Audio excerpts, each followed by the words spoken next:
Get dominated. Here but not paying attention.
Alright, dorks.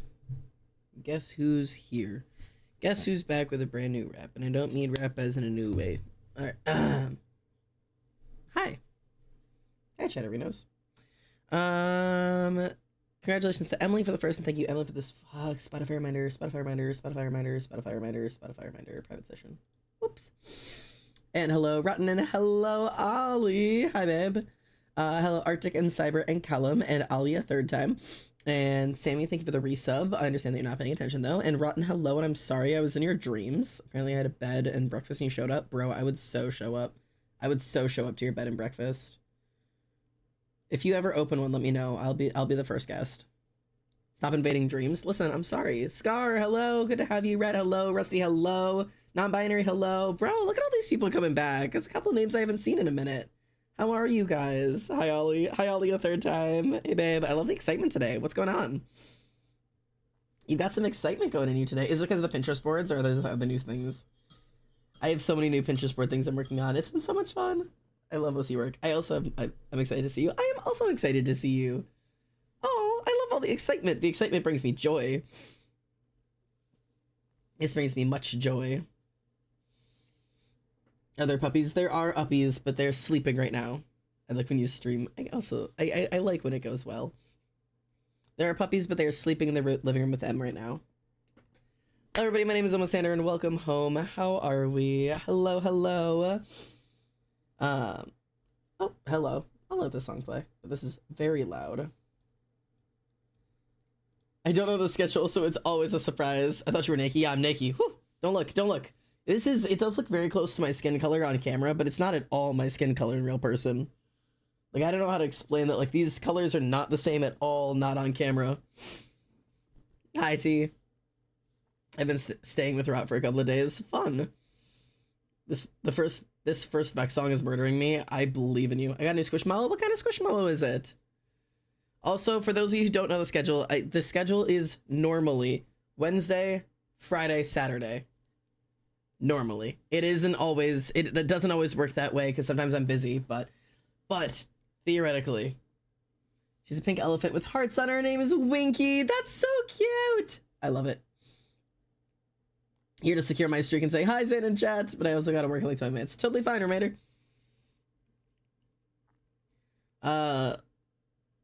Right, okay. Scar. Sis guy sat as sweet my soon lost to this monster. I have no idea what Rotten's saying. I've not a word. Not a word. Cyber, thanks for the 10 Steam streak. Xander streams whenever Xander wants. True. Hi, Pio. Find an old picture of us. I have a couple of little snacks that I'm gonna be snacking on. I have my water like usual. I have my coffee. And I have just a chunk of fish I'm still eating from dinner. I've been trapped here trying to get this assignment down to 500 words. So I can actually turn in and get points. We're at 544. You're so close. The #1 NHL draft pick just got charged with assault. I'm so tired. Good lord. One of those has to be a slur in some language. Good lord. Fish, Hyara. God forbid I answer the questions, genuinely. You better sum that shit up. You only need to get rid of 400 words. Or 440 words. Just take the first sentence and throw it out. Scar, thank you for the gifted sub. Huge. Arctic, congratulations, you're a sub now. I busted my ass on the stairs because they're so icy. I hate the snow and ice. God, me too. I am ready for winter to be done. Like, ready. I'm so ready. It has been awful, awful, awful, awful, awful. But there you go. Look at that gifted sub. Look at the community loving. This is a new shirt. I'm showing off my looks right now. Good vibes. New shirt, and I'm wearing. I'm gonna get close. Got little guillotines. These are my little guillotine earrings. I thought you guys would like. I want to go. People said ads. Thank you for enjoying your ads. Enjoy your ads. Wasn't paying attention for a second, so it's like, wait, what's happening? I heard my name. Yeah, no, me literally every time. All right, we're working on. So you guys remember I'm redoing all of my OC's character pages, right, for Art Fight. So I'm going to show you what I have done so far, and then I'm going to show you the big thing I'm working on. I went to the doctor today. I could have maybe made it to school after, but if I really wished, but I didn't want to, and the teacher took off attendance points, even though you're allowed to miss class twice without telling him without penalty. I'm peeved. That's so fucking stupid.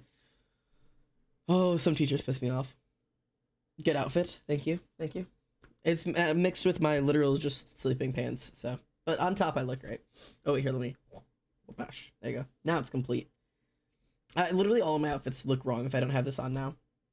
Okay, so. I am going to switch because I want to be on my liked playlist. I love this song so incredibly much. I wish when you were on your liked Spotify playlist, you could like a song, like, extra to be like, I want this one to show up more often. I almost guarantee he said not to tell him because he doesn't care. Very small chance he was actually a different professor, but I didn't really think it was. But I really, really don't think it was. I'm questioning everything now. Good lord. Bottoms aren't important on stream. Exactly. I could be pantsless and you wouldn't know. Okay, so this is the only new one you guys haven't seen on stream yet. This is the old character sheet, and this is the new one. So this is the last year's character sheet, and this is this year's. I would call this like a minor improvement. Whoa, mama is correct. I'm so glad to have this one done. I'm so proud of this one. I'm Yuki, by the way. I always think it's random that nobody knows my name because of my username. Okay, well, nice to meet you, Yuki. I will do my best to make sure that I call you that. I didn't realize how non-sunny the last one. I know, right? This is like, yeah, it's Zadkiel. I mean, it's Zadkiel, but it's not really Zad. It's like, wow, there he is. There's my angel of light. There's my man. We've been missing you. His wings, yeah, legit. It literally says if I can. Wings glow with golden light. Then why is there a black shadow? Why is there a black shadow if they glow with golden light? Why the fuck are they? What's happening? Ridiculous. So, yeah. There's my man. That's my man. No. There he is. And look at it. Oh, he's so gorgeous. Yeah, anyways, obviously Azazel's last year versus Azazel's this year. Some true improvements here. This was boring. These are the new and correct and proper tattoos now. Myra has not been redone. Othello has not been redone. Brianna has not been redone. Genesis has been redone because this was just not her. And here she is, literally eaten, floor to ceiling eaten. Gotta go to good last week. I'm done in the employee bathroom. Bye guys. Later, mate. Have you fun. But yeah, so these are she's one of my best like glow ups in terms of like character pages. Gorgie. Kane's obviously has also been done because he got his done first. Because Gorgie. And then Sawyer's is here and his looks great, but improvements, baby. This one doesn't, I mean, it looks like him, but it's not like really. And then this looks like him. Like this really looks like Sawyer in my heart. Thank you for the headshot. Thanks, Lilith. Jace has not been done and Embry has not been done. But, so what I'm working on now is this, which is going to be one big page of all of them. Because I want to have them all on display. So Kane obviously is the only one that's been done so far, but here he is. My boy, he looks gorgeous. I'm very excited for him. And I'm in the process of working on Sawyer, which is what I'm going to work on today. And as I finish the character sheets, my plan, I love, yeah, detailed Kane versus like literal just just sketches. So as I finish their character pages, I'm going to finish them on here. So we're going to pause the character pages. I did Kane, and then I'm going to do Sawyer, and then Genesis, and then Azazel and Zadkiel. And then I'm going to go back and do a character page, and then come back to this. Also, Sawyer's hand is done because it's on a separate layer because it needs to be above Kane. So like, there's just a hand there. I just have a hand on this layer, which that's sure a thing. But anyways, but yeah, are you gonna comfify Azazel or will you stay the way he is in sketch? All of the characters in this sketch are going to be sketched as if they are in their universe, unfortunately. So I'm not gonna comfify Azazel. I want him to be representative of his universe. I would love to draw Azazel in big baggy sweaters and make him happy. But everybody is drawn happy, but they are all going to be in their representative universe. Yeah, for those of you who didn't know, I did throw a little bit of comfy Azazel art because Tyria was sad that he's not comfy. So I have little Azazel in just like a sweatpants and a sweater. It's really mediocre. The sweater is so big. Like it does not, it doesn't work. Boo, Azazel mistreater. Okay, guys, hang on. It reminds me of when I edited myself out of that photo of us, but kept my hand on your shoulder. I remember that. That was so incredibly funny. Okay, well, this crashed, so give it just a second.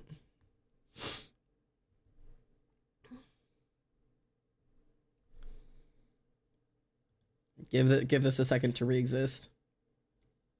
Serotonin Central. Yeah, my BB boy. I'm so excited for you guys to learn more about Azazel. Oh my god, so I'm so excited because there's a lot happening this weekend. I'm sorry, my whole iPad has just lost its mind. So I have another one of my tests this weekend to figure out if I was gonna die. It was funny because we were all exhausted. We were exhausted, but it was very funny. I have another one of my tests this weekend on Friday, which means I have to really enjoy this cup of coffee because this is the last cup of coffee I get for 2 days, which is cringe. I must enjoy every sip. I cannot have any caffeine tomorrow. No coffee, no cocoa, no chocolate, no nothing. So none of that. And then 24 hours, no coffee or caffeine. And then on Friday morning, I have my stress test. So essentially, I get to go in and they will put radioactive material in my body, in my bloodstream, and it'll pump around my heart and they'll take a bunch of pictures. And then they're going to put me on a treadmill and run me like a hamster on a wheel while I'm connected to a bunch of electrodes. And then they're going to take a bunch more pictures of my heart. And then I'm going to go have lunch. And then I'm going to come back and then they're going to take a whole bunch more pictures of my heart. So it's kind of an all-day event, but that's what my Friday looks like. And I will try to stream afterwards and let you know how it goes. And then Saturday, or Friday night into Saturday and Sunday, I'm so excited because it is the GWIC, that global writing crawl that I do during NaNoWriMo.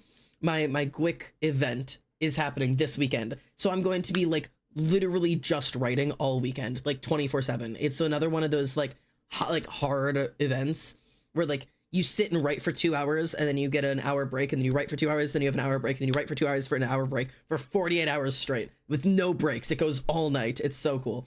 So I'm going to be doing that this weekend. So I'm going to have so much writing done. How will you make it? I know. I came up with a crossover. What, you want to hear it? Yes, I do. That sounds kind of sick, not gonna lie. Radioactivity. I know, I'm gonna be radioactive for a little bit. And they're so strict of like, bro, like we have to special order this stuff in. Like it gets shipped in to us. Like if you cannot make your appointment, you need to reschedule at least a week ahead of time because we can't just keep this stuff around. Like we have to order it in for me to be there. So I'm very excited.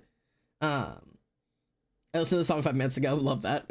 I'm also gonna be writing 24/7 this weekend for school. Hey, if you want to join the event, we admittedly don't get a lot of writing done. It's a lot of, I mean, I get a lot of writing done, but it's also a lot of like events. But if you want to join the event and do the sprints with us, you totally could. I'll be writing all weekend anyways.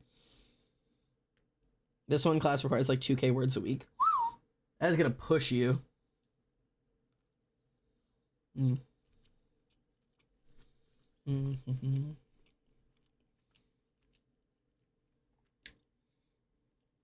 6 different assignments, good lord.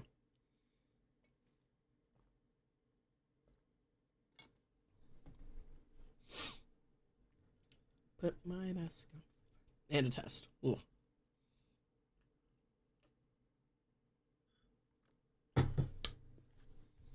Alright, that's right. Remy is sleeping with her tongue out. I scream and hold out a crucifix at Ali's class. I mean, even for me, I write a lot and I can write pretty quickly, but 2,000 words a week over 6 different assignments, if it was creative writing, I could do that. Creative writing, I could make it happen. But I would stress, but I could make it happen. If I had to do any research, have any sources, have any, like, if I need to be following, like, a strict, like, I need to have these examples, I need to have these whatever, I physically couldn't do it. Not a chance. You also don't get any points if you don't set your sources perfectly correctly, or you can go over the word. Yeah, that's no. Not a fucking chance. Not a chance. I could do 2K words technical writing all day, creative writing on Crumble. I spent a lot of time growing up, like, with my writer friend group, practicing speed writing fiction. I can do that. I can come up with it's not going to be great, but I can come up with something on the spot and speed write fiction, like, completely blank out and get 2,000 words on the page with very little effort. But I can't promise it would be good, and my worst thing is it is not sustainable. It is not at all. I can write an essay in a heartbeat, but the anxiety of this class is holding me back. Yeah, it doesn't help when it's not just that you're like, oh, you know, I've got to do this essay, because we all know Ollie can do essays. But can Ollie do essays under the crushing pressure? How much crushing pressure needs to be applied before Ollie can no longer write an essay? This class aims to find out.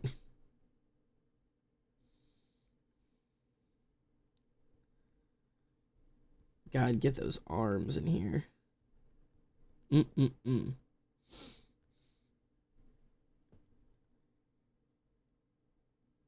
Also, once I do an essay, I don't want to do another one immediately after. Yeah, it's just nonstop. Sounds like a hard tech waiting to happen. Ollie, you poor unfortunate soul. Jesus Christ. Ollie, all of chat is with you. We're here. But I am 100% confident that this semester is going to be rough, but you are totally going to be, you're going to get it. This semester will not beat you. I believe in you. It's gonna absolutely blow though, that's for sure.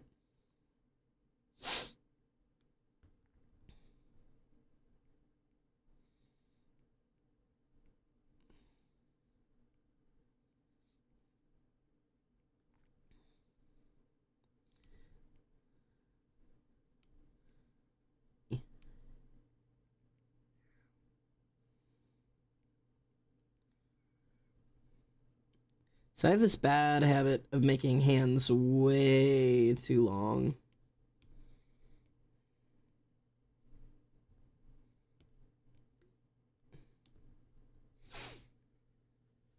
That's more correct.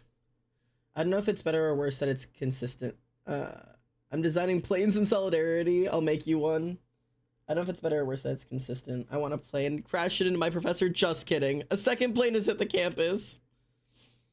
Sorry, I know I said I was wearing my nice earrings, but I'm taking them out because my ear itches and it's driving me a little crazy. And I've been wearing them since 8 a.m. this morning.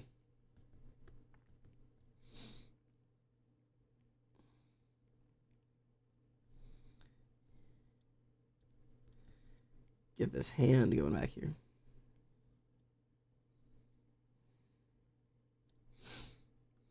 Oh, actually, I want to make sure. Let's get rid of him there.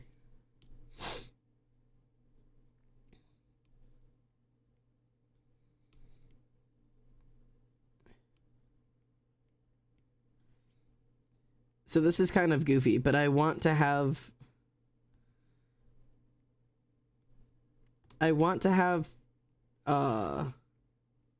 it be, I want to be able to get rid of any individual character and still have all of the other characters be completely visible. So like I want to be able to have Sawyer completely there and then also bring Kane in and like have it work.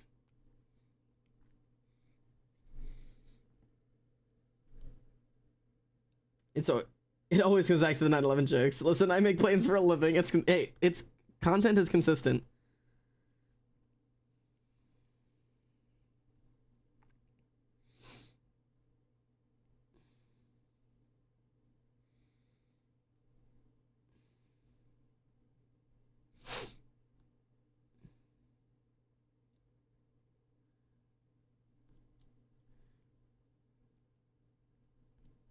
Alright. Do I draw where Sawyer wearing cowboy boots? The answer is probably yes.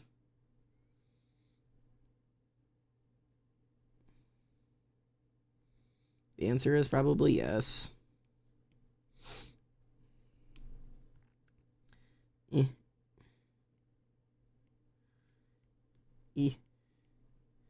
Cowboy boots are something I am still not good at drawing, and I'm going to need to get good at because Sawyer exists.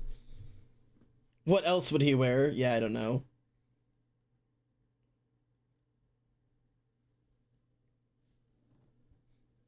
I will not forget, but I will clown the plane, the 9/11 plane. Sawyer cannot be wearing the 9/11 plane on his feet. If that was the suggestion, I don't know if that's what you meant, but if that was the suggestion, no.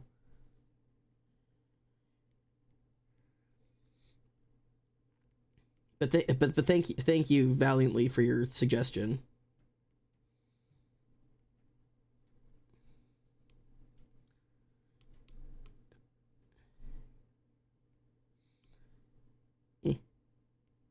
Oh yeah, I have a thing I wanted to chat about because man, I am not good at drawing cowboy boots, but whatever. This is just, it's what I got. It's what I've got right now.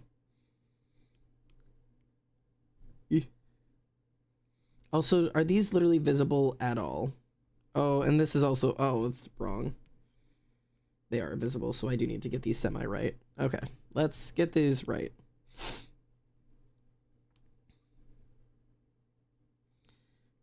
I need this to be like here.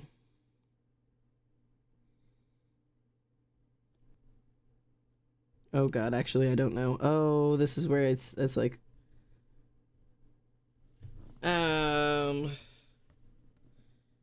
I am not built for drawing shoes, bro.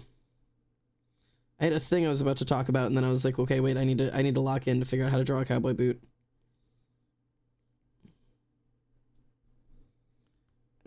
Still not correct, but this is just gonna have to be how it is. Okay, I have a proposition for the chatters. I have a proposition. Unfortunately, the interest has changed again. I'm in a new different hell. Oh, great. Basically, the main character of Sweet Tooth Gus was another victim of William Afton, killed in a beta testing of one of his killer animatronics, but his death was so brutal that not only was he fused with that animatronic, but his soul was as well.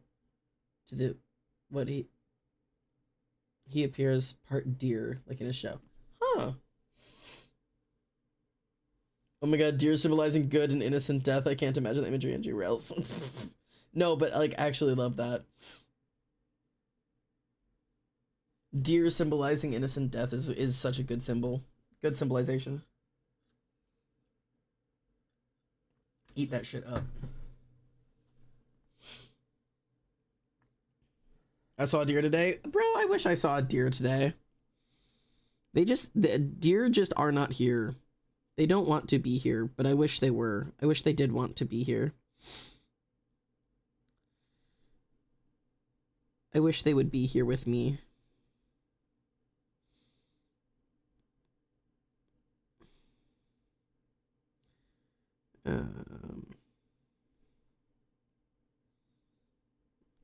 And we'll do like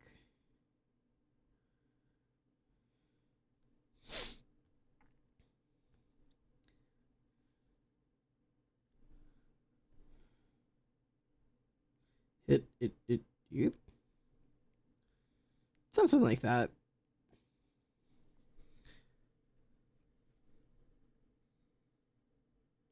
I need Sawyer. I need to. Drawing feet is like genuinely and honestly my biggest op. I am like beyond awful at it.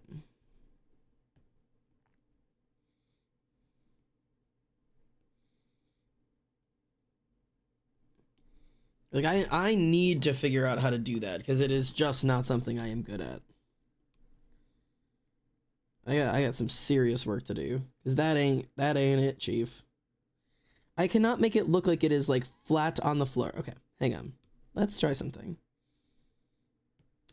Let's keep that boot there for a moment. Clear it out. Clear that boot out. Make this boot quiet.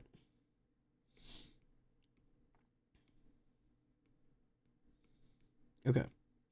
Because this is the ground, right? I'm gonna map this out. This is the ground. The ground is here. So his foot comes down.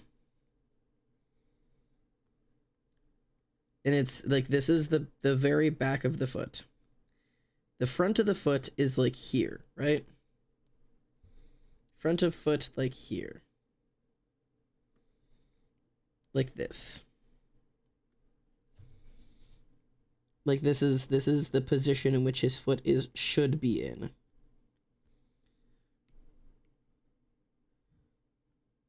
Like this has got to be.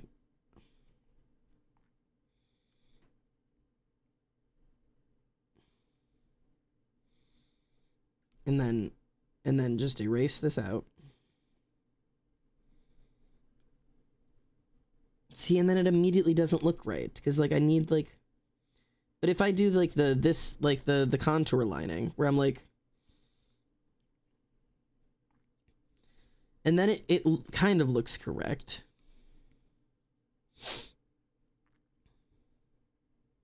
Like that looks correct. But that's like almost essentially what I drew.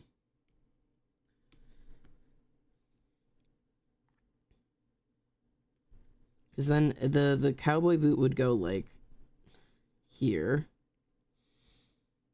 Sorry, Chad, I've just locked the entirely into attempting to draw a cowboy boot. I just need you to come with me on this adventure. And then I'll tell you the proposition I have. Because I do have a proposition. It's actually about the Enneagram shit. It's about those Enneagram videos I'm working on. Because I got some opinions about those Enneagram videos that I'm like working on. And I kind of want you guys to have some say and opinion in what I'm working on. Because the Enneagram videos are for you guys. I mean, I'm doing them because you guys like them. And I also like them, but I want to provide the best I have to offer, which is why I want to chat about it. Why aren't my replies working again? Sorry. Why are shoes so hard there? Sorry. Hi, can I say something that I think of it? Well, thank you for the follow, Jade or Victor. Hello. Yeah, you can say something. Go crazy. Nice to meet you, by the way. Welcome home. My name is Xander. It's good to have you. We're working on OCs, so I'm just getting everybody down on the page. Yeah, I'm working slowly but surely. Kane's already done. And his shoes look fine.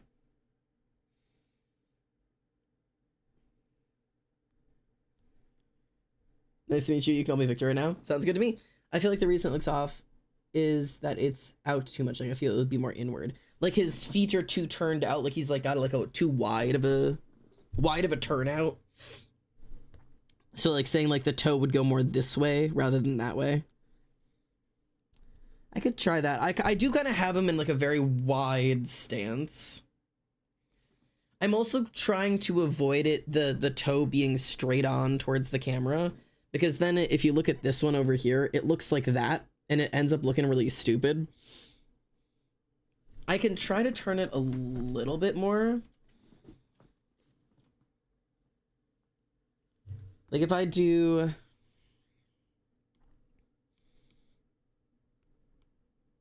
Like I could do like the foot here.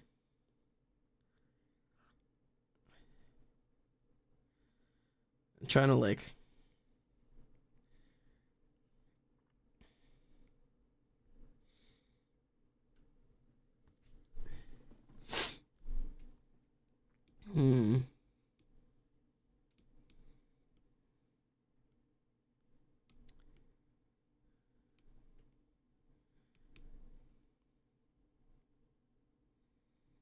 like so it would end up being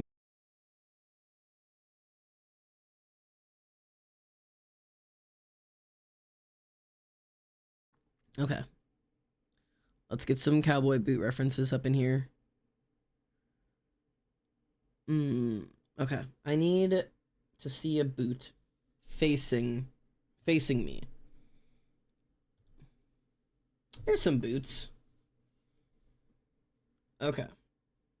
Let's try. Okay. All right.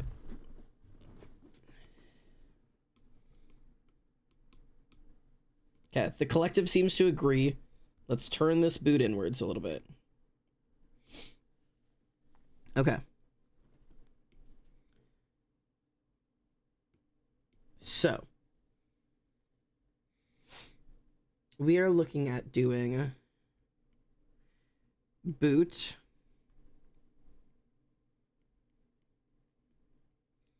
Okay. This is the bottom of the boot back here. And we're going to say this is the toe here.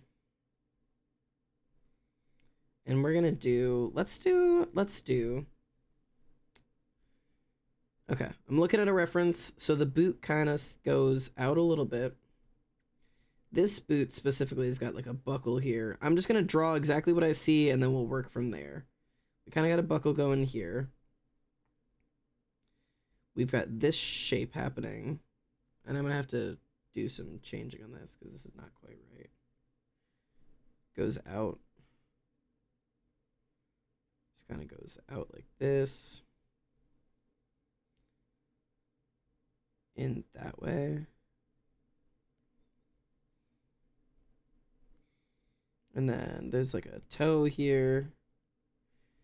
Toe.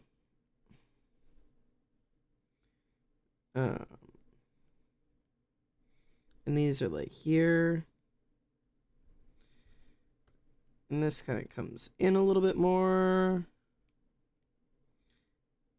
And this is where the front would be.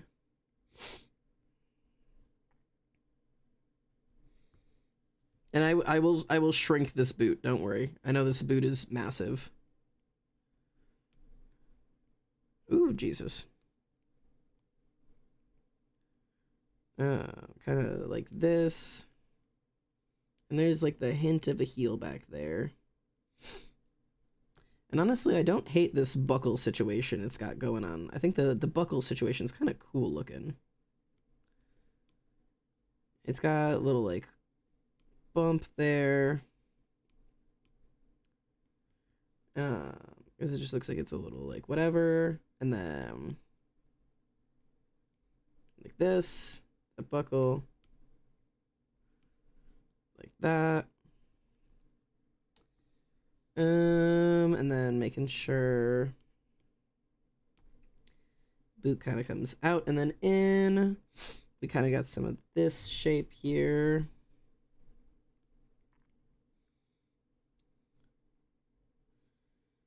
And then we do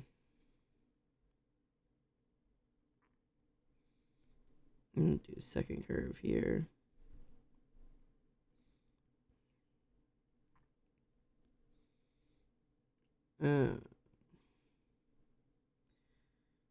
Like just like do like that. Okay, that's a boot. And then if I just take the whole boot.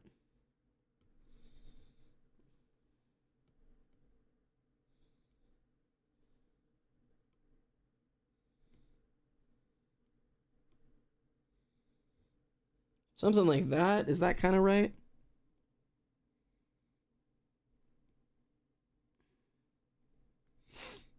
Is that kind of what we're looking for? I think that might be what we're looking for.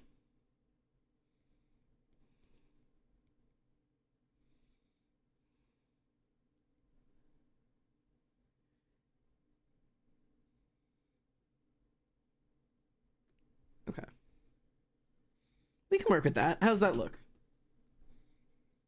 I came across your channel, wanted to check it out. I like your style. I gotta go, though. See you later. Thanks for being here. I hope I'll see you again soon.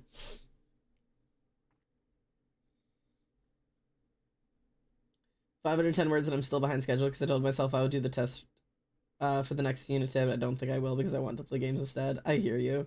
You got to get those 500 words though today. You got it. I freaking believe in you. I believe in you so hard.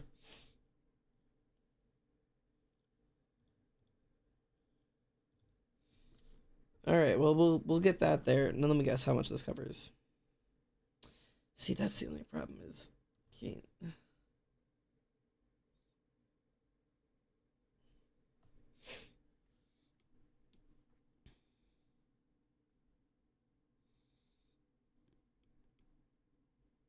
Kane is just like in the way.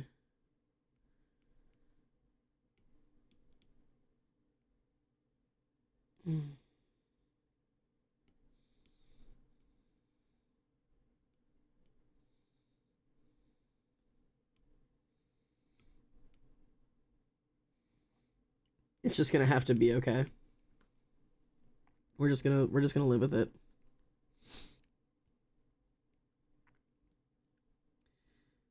Okay, Chatterinos, those of you who care about those Enneagram videos, I have some questions that I would like your opinions on about how these next couple of videos are recorded and posted. So, hear me out. I'm so hungry, but if I move these dogs will wake up and start crying. I have to be strong. Do you want me to come make you something real quick? I can bring chat with me. Also, I'm sure they'd be okay. If you got up, they'll go right back to bed. I really do think it'd be okay. I kissed one of them directly on the face, and they simply did not wake up. But if you want me to come make you din din, I can make you din din.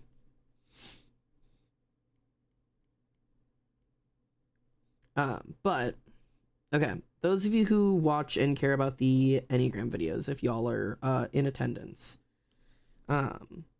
so the Enneagram videos I've been working on the scripts for, and I have the first one out.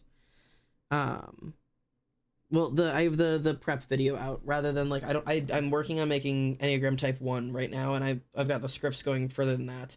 But the thing is, I was working on the scripts for it, and I was watching back the original one, and there's something about the fact that like it's not a bad script.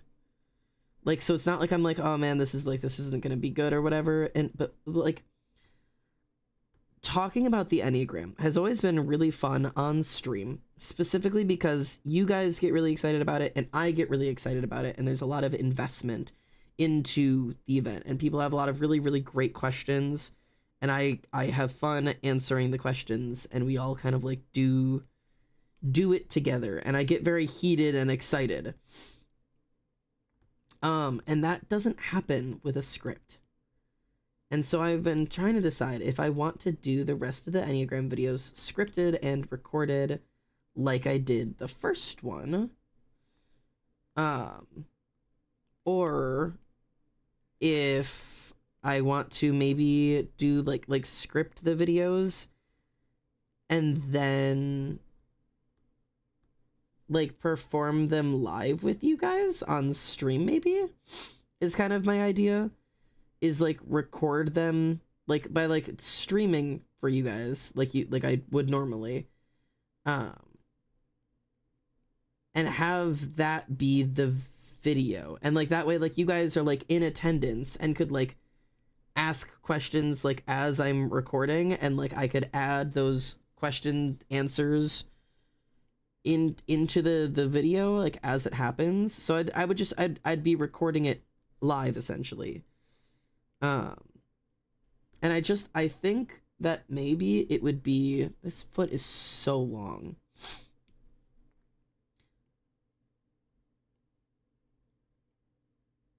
I just think that like it would maybe bring a little bit of the life back to the videos so they don't feel like too like scripted and dead.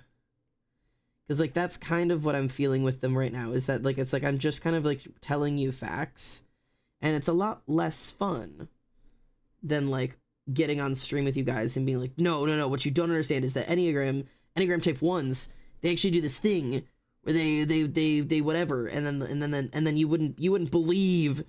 Like, I feel like I could do a lot more if I was doing it live with you guys, because I'd have more like excitement going, if that makes sense. That's kind of my thought process. So I'm thinking that might be something I'm interested in doing. Not 100% sure, but because I don't know. I think we would all have a little bit more fun with it, and it would feel less dead, and it would feel more genuine and less scripted, obviously, because whatever.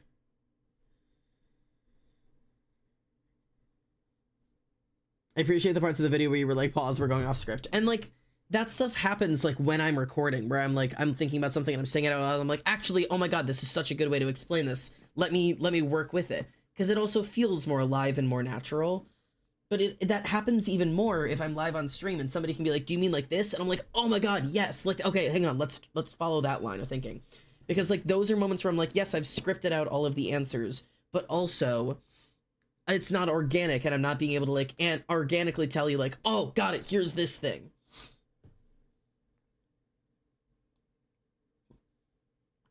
Actually, rocks, the rock cycle. Yeah. Like sometimes things just click and I'm like, oh my God, wait, like the rock cycle.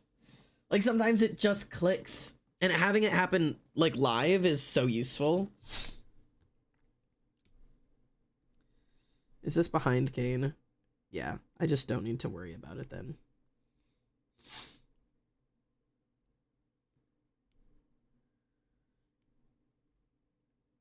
Okay, let's get this dude's hair going.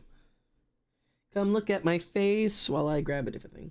Seems like you want to do it live, so you should. I just think it would be more natural. The only thing is, it would be a lot harder to... Okay, so to explain my concerns, it would be a lot harder to edit, because when I'm scripting and recording, I know exactly what I'm saying, how I'm saying it, when I'm saying it. Like, so I do not have to stop and, like... it's a lot easier to edit, because it doesn't take a lot of time for me to, like, work back through the editing. Because I know exactly in my script exactly how, like, when I'm scripting, I'm like, I'm gonna say this little joke where I'm like, this one's the blue donkey and this one's the red donkey, and I'm gonna edit in these images so that the editing is very, very quick. Doing it live, the editing would be much slower. And also I would need chat to behave, because I would be doing chunks where I ignore chat, and I'm like, okay, this is like Enneagram type 1s are, what are they, gut types? Yeah, Enneagram type 1s are gut types, and that means that they have this thing, and they react this way to these things, and you may think it's this, but it's actually this way, and these are the things that I'm explaining. Does that make sense? Look over to chat, and then you guys could be like, okay, here's my thoughts and my thoughts and my thoughts, and I'd answer all of your things or whatever, and be like, okay, cool. Like, so like I would need chat, like you'd be able to chat, but I would be ignoring you until I'm reading, and then I would be like, whatever. And also we would need to stay on topic, which is very hard for this chat to do. That is like one of the things that this chat struggles with, is we don't struggle too much with engagement. We struggle with engagement in the topic, where it's like, you guys always have fun things to say. You've always got something to say. There's always somebody in chat talking about something. Whether or not that something has anything to do with us on stream is very rare. But most streams, that doesn't matter. This stream, it would matter a little bit that we're kind of like on topic. And I would announce that it would be a recording stream. What was I doing? I was pulling up my references. I was like, why am I on this screen? Oh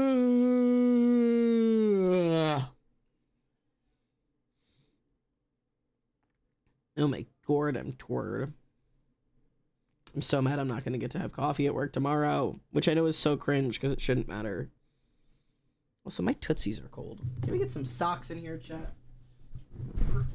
Yeah. Where are my socks? Aha. I know I throw them on my bed in the mornings.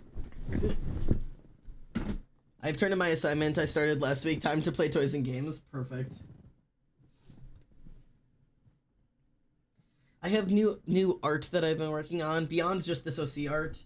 I got possessed by an idea today that I've been working on, and I've had so many exciting thoughts about writing.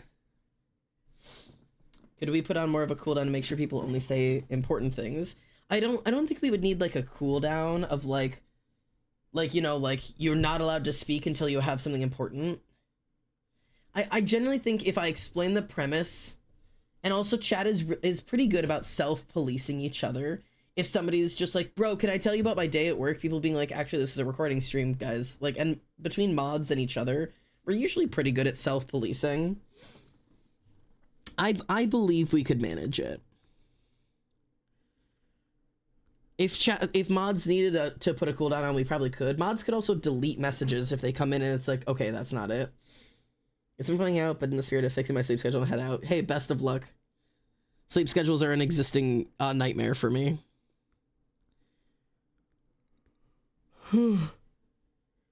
Yeah, we could totally have a command to explain things. We could also have a pinned mod message at the top. That's like, Xander is not only streaming, but is actively recording a YouTube video. If you have important things to say, please throw them in chat. Otherwise, please stay on topic. Like, just like a little pinned comment would be useful. I definitely think we'd be capable of doing it. Like, and I have some of the scripting stuff done. Like, I have, like, little chunks of it that are done. Like, if I went to my... This is the wrong channel. This one, stream stuff, script. Enneagram?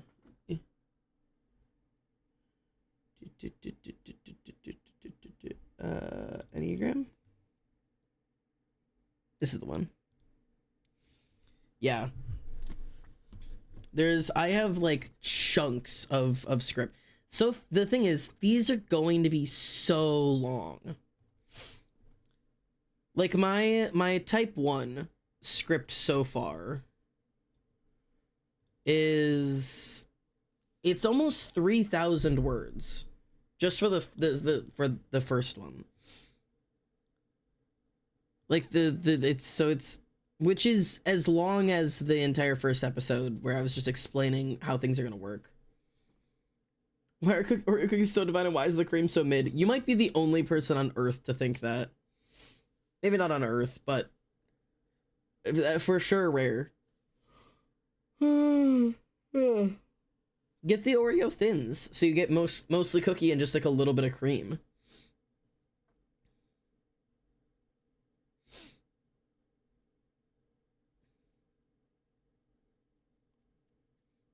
It tastes like Fakin' Factory. It's because it is Fakin' Factory, that is for sure.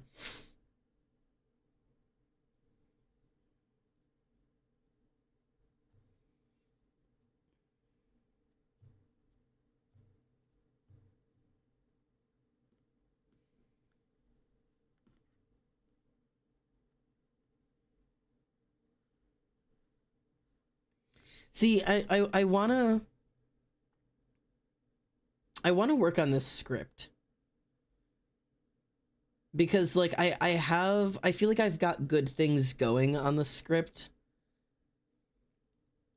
But so, okay, here's my little struggle with scripting the Enneagrams, and I'll see what you guys think about it. So my big struggle with Enneagram typing is that generally when you start explaining an Enneagram type to somebody, especially somebody who doesn't know much about Enneagrams, like you guys have been through the ringer with me a couple of times, you guys know the types, you guys know what I'm going to say to you guys, you know, you're used to and ready to get it called out, right? But if you take up somebody who doesn't know Enneagram well, and they're like, "Oh, what type am I?" and I start blurting out what I know, because I can type most of the people in my life, or I can attest that I typed them in the car ride. Like, I'm pretty good at typing people. That when I start telling people how that is, their immediate reaction is, "Well, that doesn't sound like me." And I'm like, "Okay, back up. Do you do these things? Do you feel this way? Are these things true?" And it like, "Oh, yeah. Oh, yeah. Oh, yeah. No. Oh, that does sound like me." But so like, it's one of those like, do whatever. So it's kind of like, I want to like start the video off with like the most intense, like, type ones are in a constant state of moral panic. And people are being like, "Okay, well, obviously I'm not a type 1.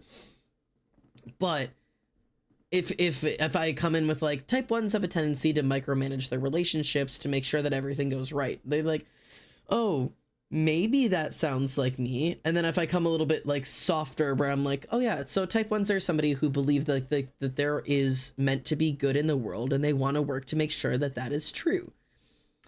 People are going to be a lot more open to me being like, "Oh yeah, I believe there's good in the world, and I want to make sure that that good becomes true." It's going to be a lot more open to that than me being like, "Type 1s don't believe that anything not perfect is worthy of love." And they're like, I wouldn't say that." And it's like, I would though, babe. I would actually. I would say that as a self-identified type 1. I'm not technically a type 1, but it's in my typecast. Well, I might technically be a type 1, because I think that's how I said I'm a type 1 who moves between 1, 4, and 7. Because that would be, because like the thing is like this. Wait.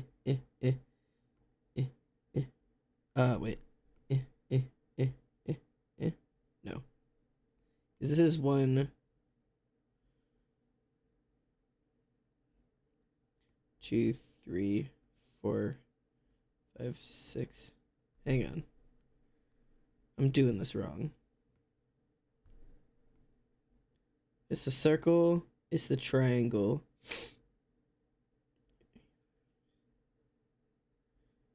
And then it's like you.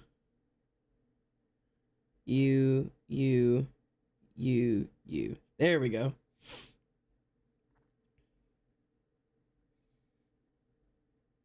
I'm still missing one, but like, so it's like 1, 2, 3, 4, 5, 6, 7, 8, 9, or whatever. Like, it's really hard to where is it? I'm missing a line. Where do these lines connect back up to? So it's the triangle, and then it's from here, it's up, across. That's why they do up, across, down, up, across, down. That's what the shape is. So it's 1, 2, 3, and then 1, 2, 3, like that. So then it's 1, 2, 3, 4, 5, 6, 7, 8, 9. See?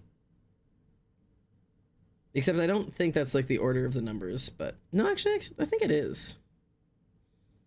2, 3, 4, 5, 6, 7, 8, 9.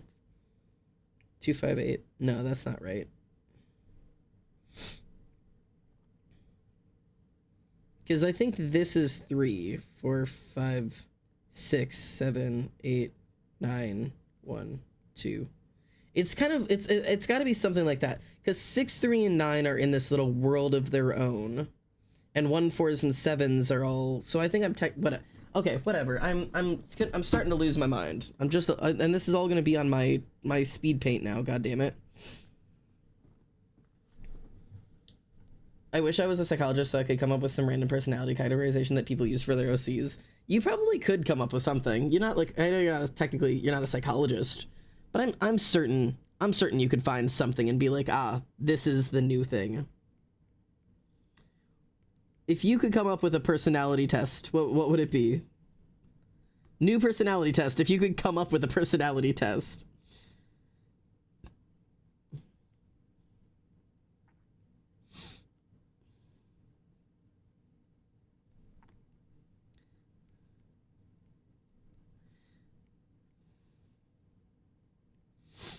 Because, like, every personality test tests for something different, you know what I mean? Like, Enneagrams are how you give and receive love, but it's also based off of childhood trauma. I have to go now. Bye. Bye. Or, Yuki. Bye, Yuki.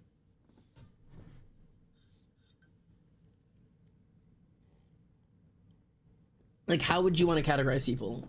Versus, like, so, like, there's, like, how you get, like... I will do letters of the alphabet. Bro, you're an A, you're a B. Is there, like, a full, like, A to Z? Like, A to Z types?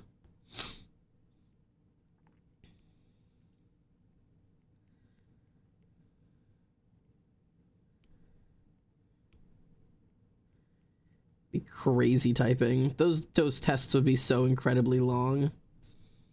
Like, yeah, I took the alphabet personality quiz, but it took me like 2 hours.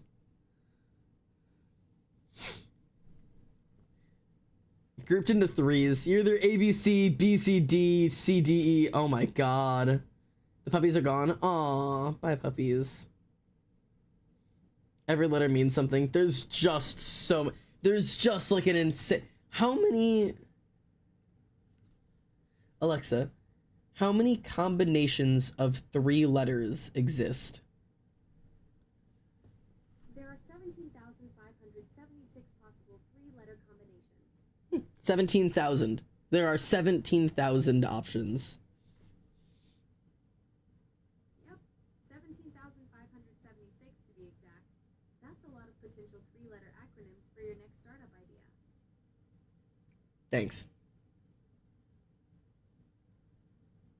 You're welcome. Happy to crunch those numbers for you. I hate that she listens.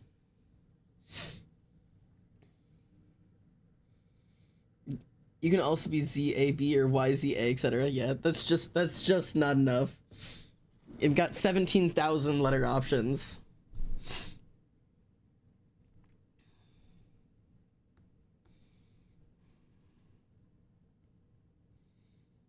Oh, it's only the letters next to each other. Oh, okay, that's different. That's much less.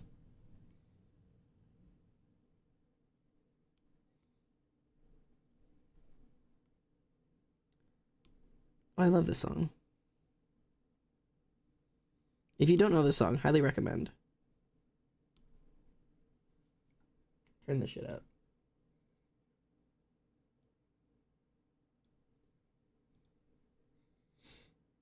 I would make a space-related infinite personality quiz. Ooh. That could be fun.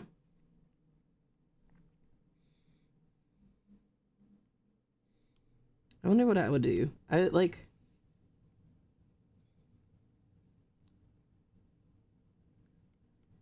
would want to do something that's like reaction based. Like rather than doing like based on like whatever, like I don't know, I feel like there's a bunch of different ways you can do it. I would want to try to do one that's like based off of how you like instinctively react to certain scenarios. I feel like that could be really fun.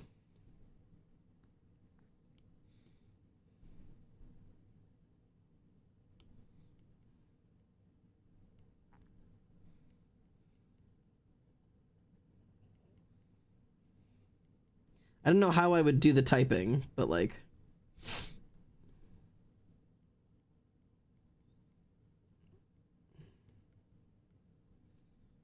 I hate drawing lips. It just never looks right. It just never ever looks right. I don't know why. I cannot make lips look natural.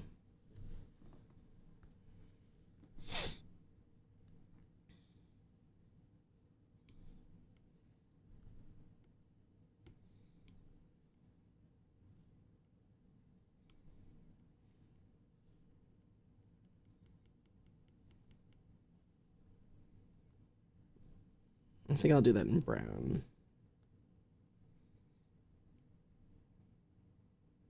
I feel like I've made his chin too long.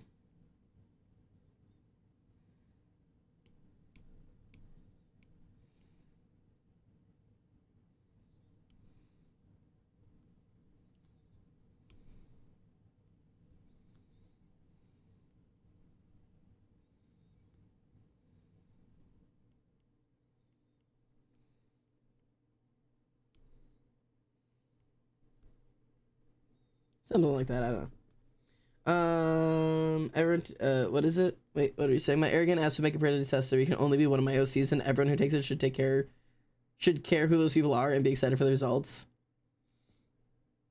I don't remember what plane everyone. Yeah, you had planes. You are an A10 because you make loud noises sometimes. I'm so A10 and shoot uranium to bullets. Fuck yeah.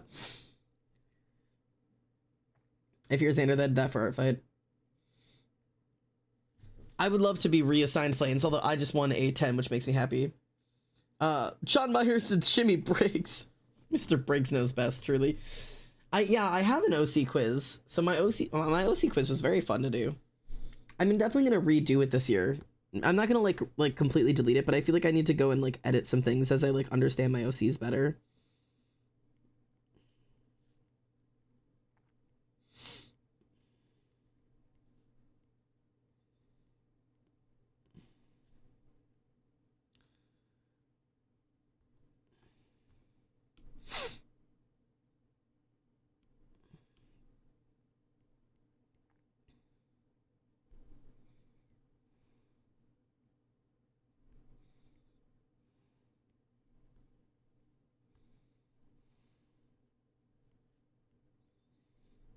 Ugh.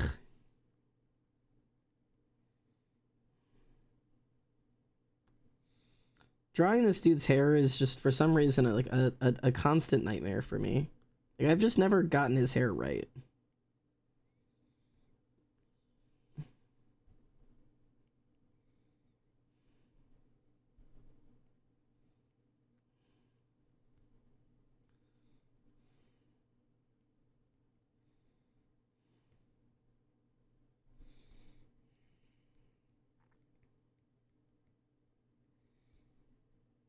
Like it's just like this hair and this hair are not the same hair.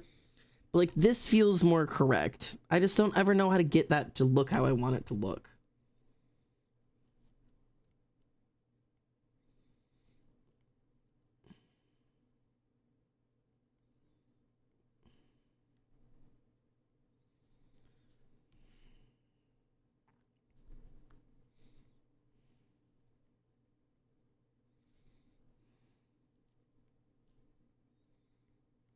Like it's more of like this. That's more correct. Yeah. There we go. Wait, there we go. We're getting there. Hang on.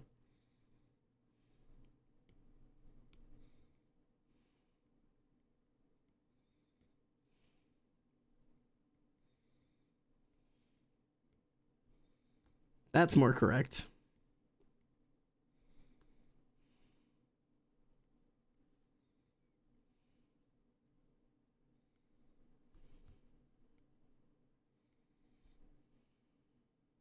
There we go. Wait, that feels more correct.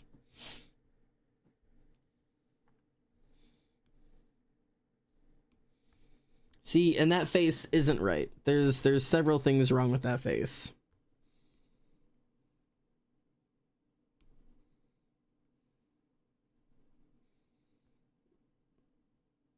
But I'm trying to identify what's wrong.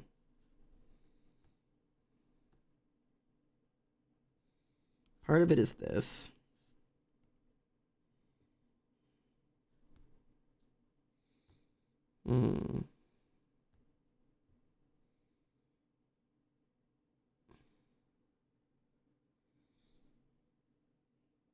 I think part of it is the face angle.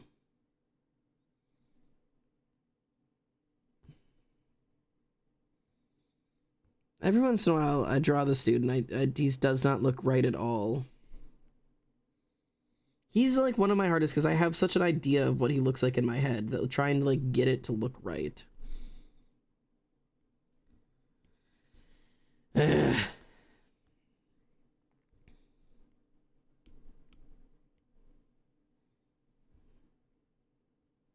like obviously he'll have the like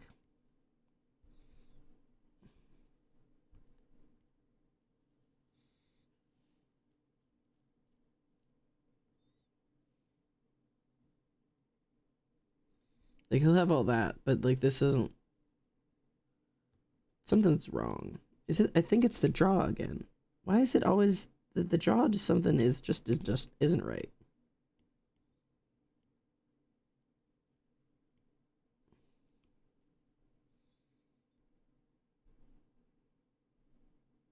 I think part of that that's the issue.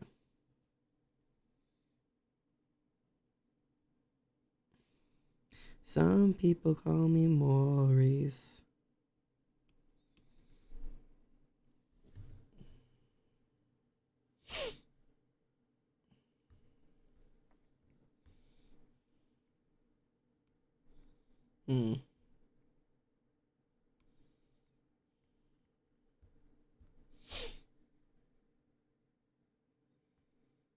I don't something about it. Xander, I think you like an A10 demonstration that thing can melt mountainsides. That would be fucking awesome. Okay, hang on. Let's rewind. I made a Mahado quiz years ago and forced everyone to take it. I think this was before I knew Xander. Bro, I want to take that, but it's obvious who would be who. But it's obvious who would be me, it being me, and who it would be being Milan.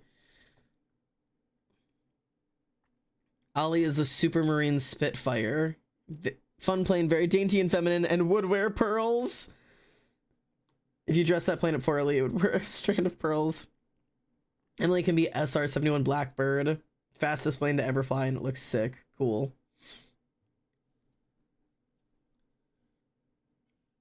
Whitaker's chocolate. How do you Americans live without Whitaker's? Cadbury is so yucky. I don't even know what a Whitaker's is. They shoot API uranium bullets that are pyromorphic, meaning they ignite upon ignition. Wait, that's sick as fuck. Okay, so several things are wrong with this Sawyer drawing, but I can't seem to get it right, and I don't know what's wrong with it.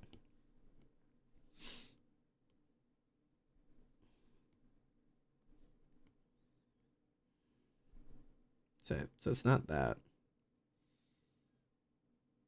Ooh, maybe it's that. I think maybe his face was just too flat. All right. Flip check. It ain't great, but it ain't bad.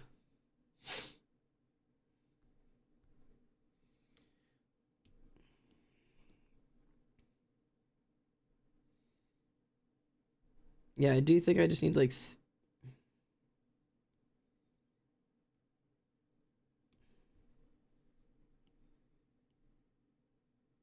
I think that's more correct.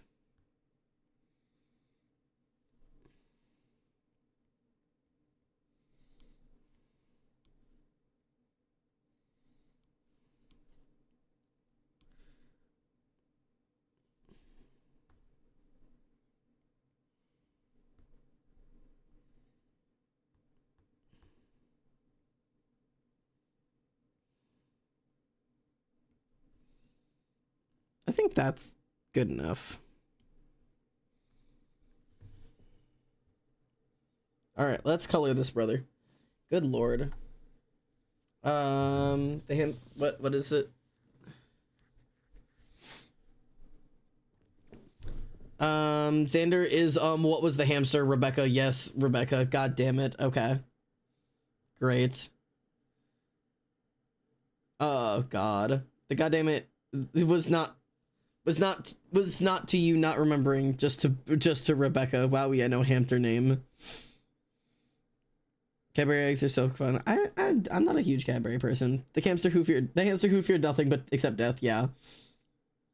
You used to nut in a cream egg, but just not today. I don't like it here.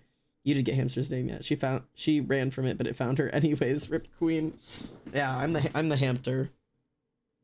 I am simply hamster. News, like, shocker to the entire class. I'm Kieran. Dirt. What's the dirt?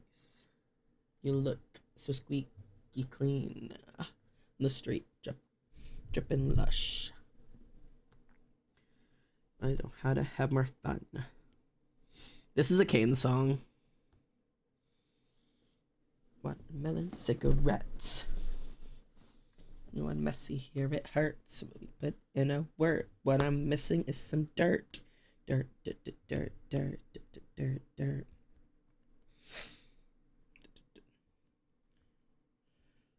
I can't live in these conditions. What I want is something missing. What do you mean? Dirt with the man in a skirt. To me, with a shirt. I put nails into the earth. Put some mud inside your.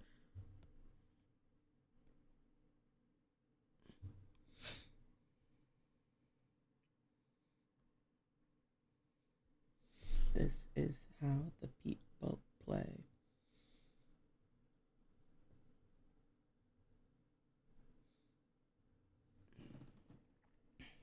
You kind of are. You quit your job to become a streamer. That's kind of what he did.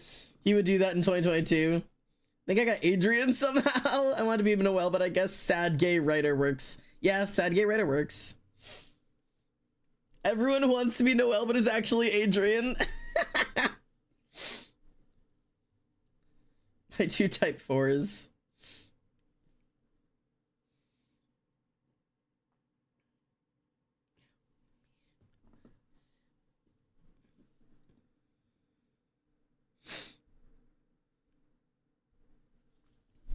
I do need to have Kane on screen because I do need to like make sure that I'm like getting my colors like somewhat correct. I need everything to be like kind of consistent.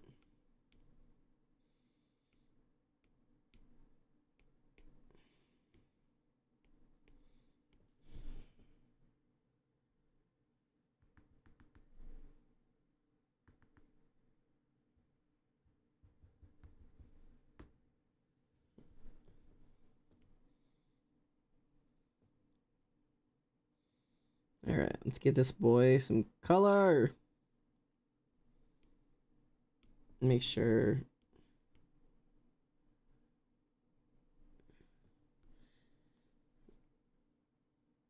I didn't know Noel's was type 4. I guess that makes sense. She's definitely not the type I would immediately peg as a type 4. Like, my first instinct would be like, oh yeah, Noel's type 4. But I definitely could, like, I could understand it.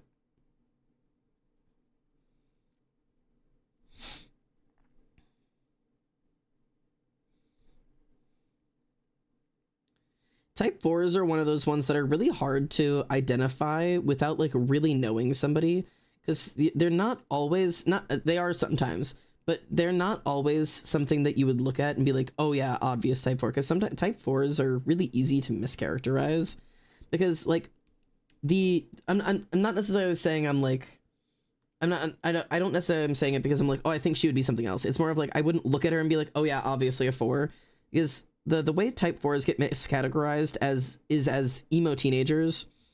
Like, emo teenagers is like the number one people who are like, oh yeah, those are type 4s. We're like the ones who are like moaning about how they're supposed to live in fantasy worlds and how like the real world will never live up to their expectations, because life is supposed to be more than just this, and people just don't understand me. I'm just unique and special and different. My name is Ebony Darkness Dementia Ravenway, and I'm gonna get kidnapped by my favorite boy band because I'm different and nobody understands me. Like, that's the mischaracterization of type 4s, unfortunately. I don't know why there's such a huge stigma around that, but like, that is the way that type 4s are thought of online, which just isn't true. I say as a type 4, but like, it's one of those like things that like you see somebody who's like generally fairly happy or like fits in with the crowd or like isn't one of those like I'm not like other girls types, and immediately you're like, okay, well that's not a type 4. But like, the reality of type 4s is that type 4s are just hopeless romantics. There is a world out there that like that they're looking for that they can't seem to find.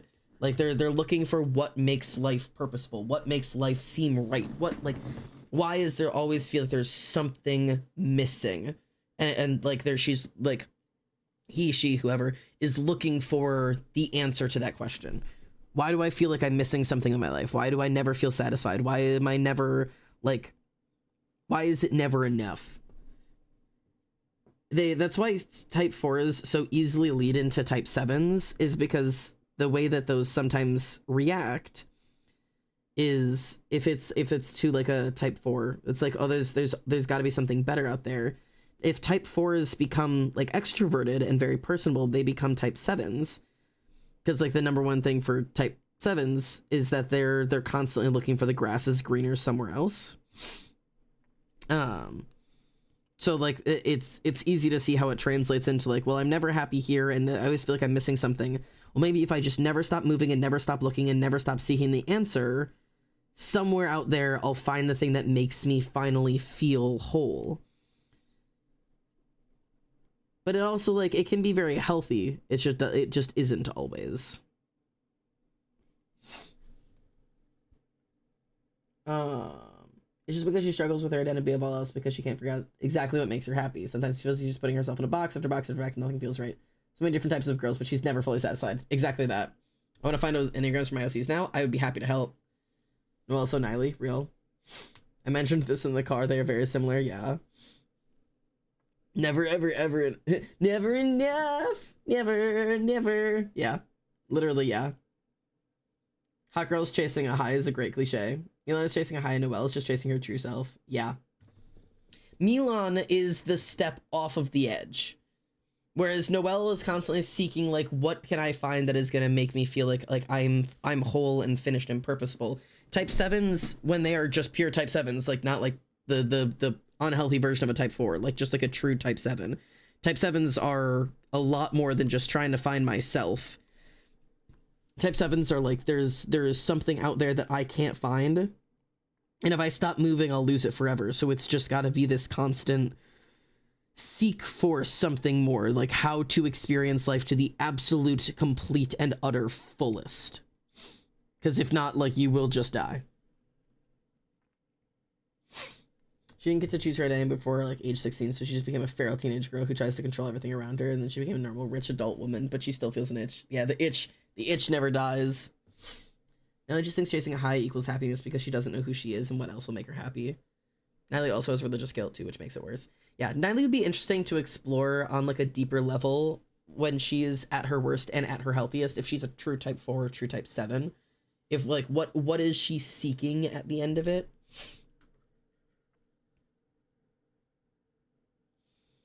I have a question about type 7s. What if they find it? I'm just thinking about Sean's character a lot lately.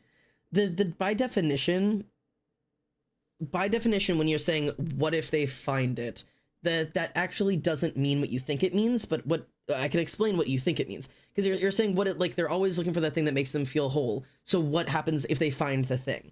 And the truth is, an unhealthy 7 will never find that thing. That thing doesn't exist. The reality is that the thing that 7s need to do is heal. Like, so when, obviously, like all things. So when 7s are healthy, they are more than capable of finding anything that is the thing to stay. 7s don't have to live as runners forever. Once they are healthy, like once they have transitioned into a healthy type 7, they do a lot of really great things in the world and are capable of seeing multiple perspectives and understanding where people are coming from when they go to all different sides, but they can settle, like they can stop moving, and it doesn't have to pervade every sense of their life. They're still entertainers, so they're still going to be seeking novel experiences in a lot of cases, but they can stop running. The thing 7s have to do is they have to stop. To survive, like to heal, they literally are forced to stop. They have to stop and turn around and face whatever it is they're running from. Like that's the only way for a 7 to heal. They have to stop and face it head on. And if they can do that, they can stop running because it's caught up to them. Like it caught them. You got me. I don't have to keep running anymore. You can still seek excitement. You can still seek novel experiences. You can still seek like whatever, but you're not constantly obsessing and seeking over escape.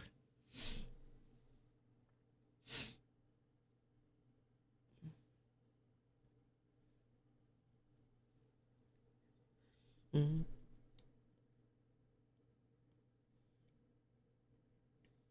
Yeah, because like we're saying, like at the beginning, like saying like what if they've been trying to find is this thrill and this happiness and they find it?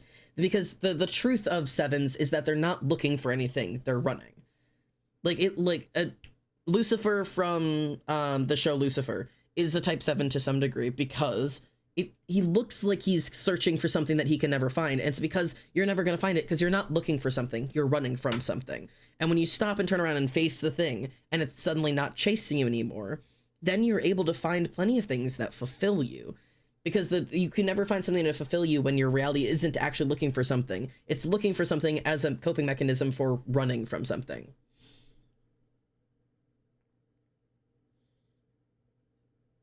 I don't even know what Milan needs to heal from. He's just like this. Milan needs to heal from being Milan. He has no explanation for why he's like this, so there's no way to resolve it. Type 7s are kind of complicated when it comes to like why they are the way that they are, because like they are not necessarily they're all trauma formed, but like, okay. This is one that is much easier explained by the book than by me. I don't know. I've read this point a couple of times. Let me find it for you real quick. Where are we? The book is better at explaining this one than me because 7s are kind of messy.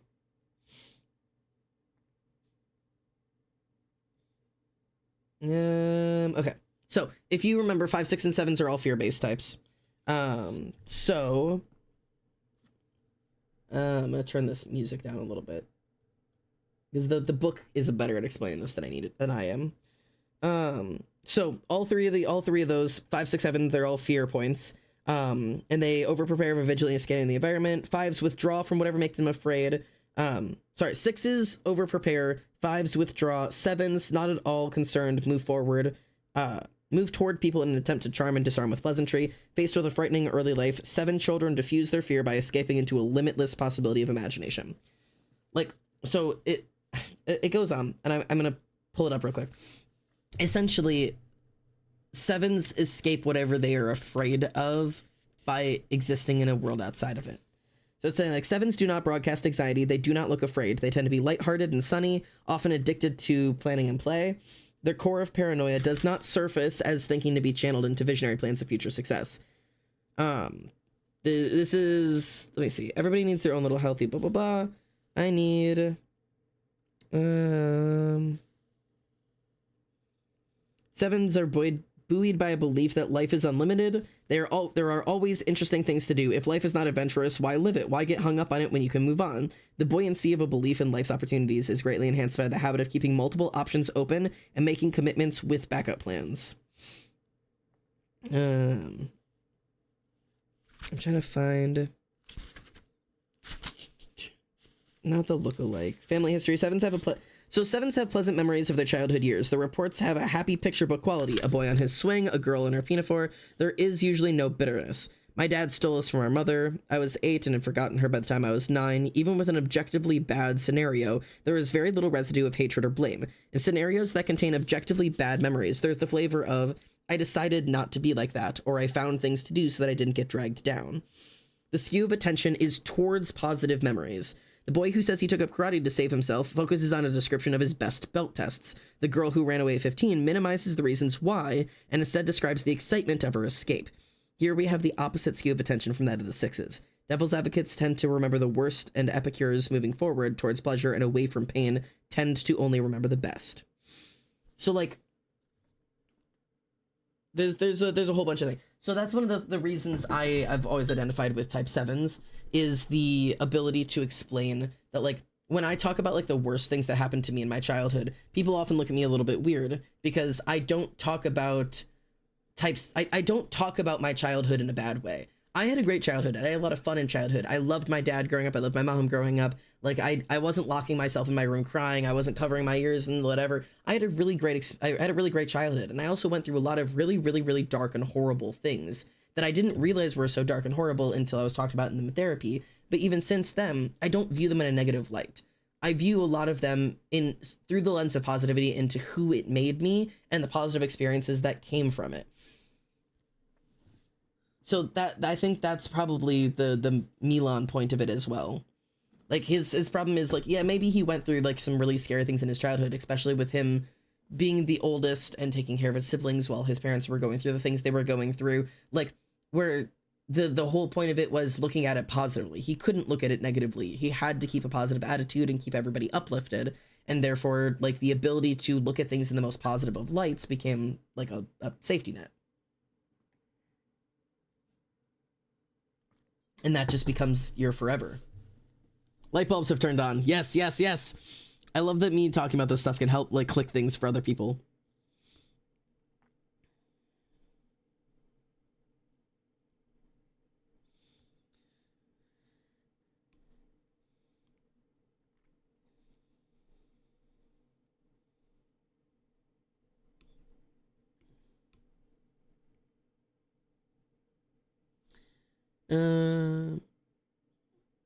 The oil rigs, I say, is smiling at the Grinch wonderfully.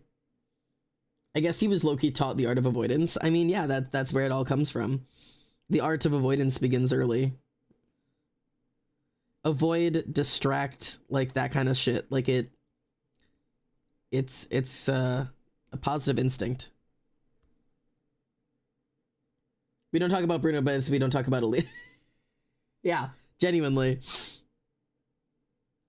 Like, because that's exactly what I'm thinking of. It is in a scenario like that, like trying to imagine how the rest of that went, not from the perspective we were sitting in, but from sitting with Milan in it. That, like, suddenly something really big and really dark and really heavy is happening. But, like, you can't face it or deal with it or cope with it. You don't have the people around you to help you cope with it right now, so you're just having to find a way to survive with it on your own. But also, you can't, like, upset or scare the kids around you, as you are the oldest and you are expected to be strong with this. Like, there's a lot of complicated, like, nuance to that situation.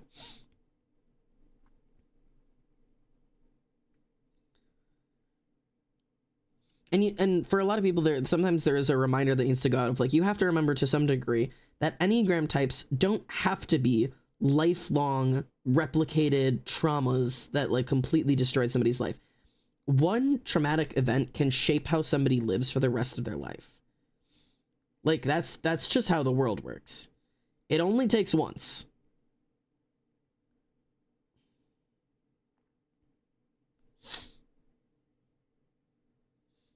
I love when you talk about my writing because you make it seem like it all makes sense. It does make sense in my head. Oh, bro, Ollie, I was thinking about you the other, I think it was like last night or something that I was gonna message you and I forgot about it because I was working on the novel. And I reread the last chapter again because I've just taken a break from the novel for a couple of days.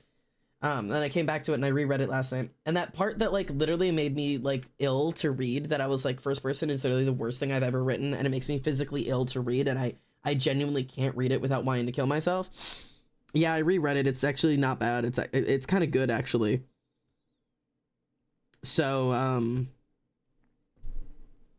oh well, I guess I don't know.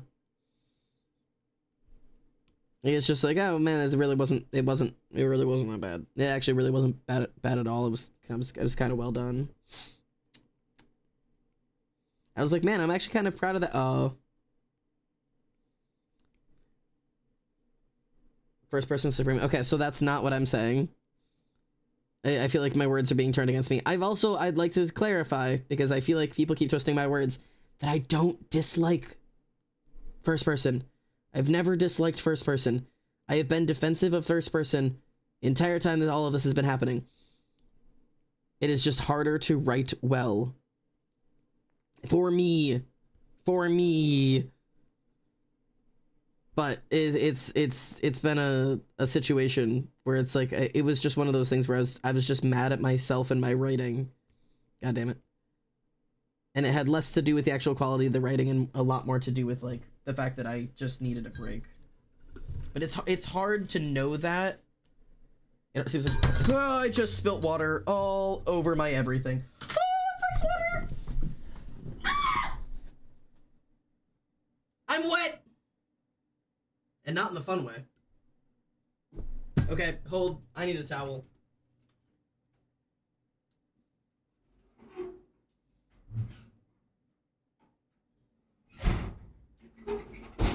It's so cold.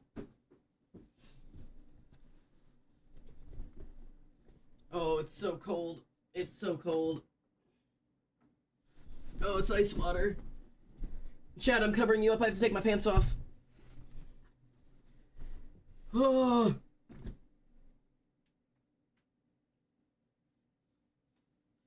Brr. Oh, so cold. It's so cold. Well, I need new pants now. I need new pants. Hello, I need pants. Are there any pants in here? This will work. I'm putting on Christmas pants. That's all I got. Oh god. Oh, burr. This poured so much ice water all over my own crotch. It was so unpleasant. Oh, burr. Alright, this is all gonna have to dry off. Oh, burr. Well, I'll have to deal with that later. Oh, burr.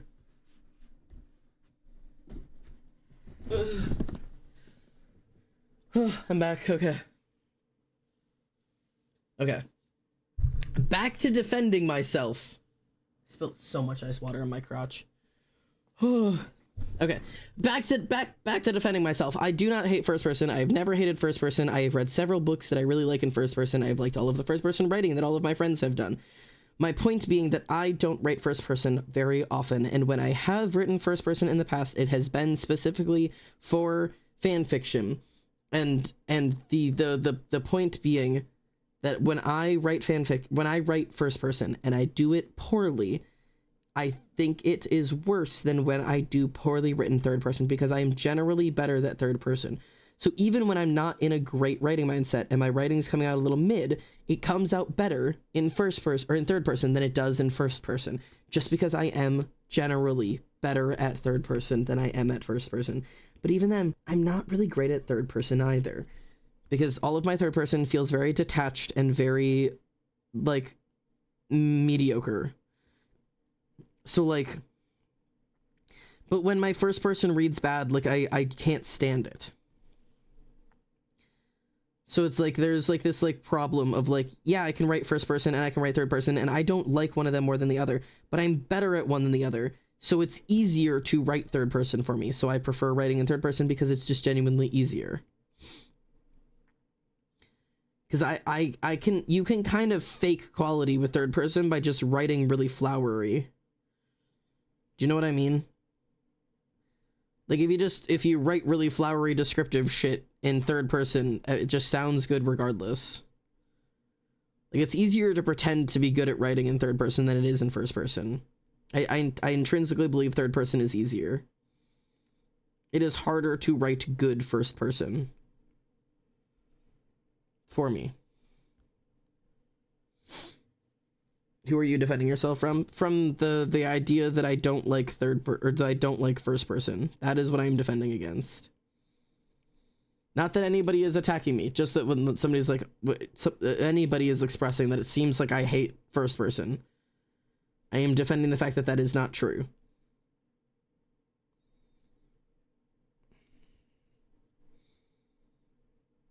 Like, I do not hate first person, and I have never hated first person.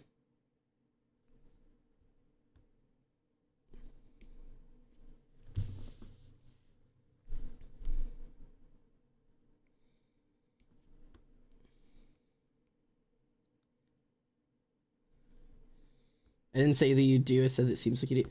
But I'm gonna admit something here. I'm not sure what that difference means. Honestly, if you're like, obviously you hate third person is an intense thing to say to somebody, but saying like, well, you say you don't hate third person, but it seems like you do. Sounds like you're saying that you think that I might, which is difficult to argue against.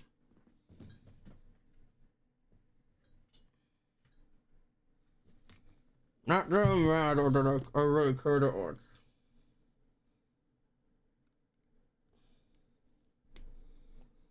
Because, like, if it seems like I do, then I still feel the need to, to make sure I explain that, like, that's not true. Because if something seems true, I want to make sure that it is clear that it is not true. Which feels fair.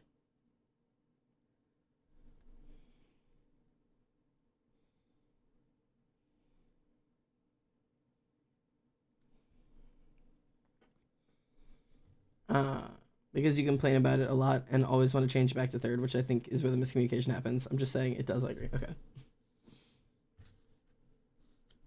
Like I just want to make sure I'm not crazier. But that's why like I constantly feel the need to defend myself, because it does seem like I hate it, but I just don't. But I constantly need to come back and be like, I promise I don't. I just need y'all to hear me out here.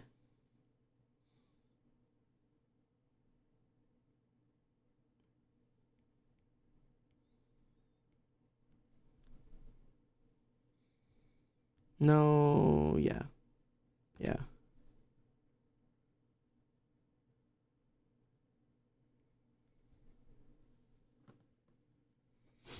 Get that belt color up here.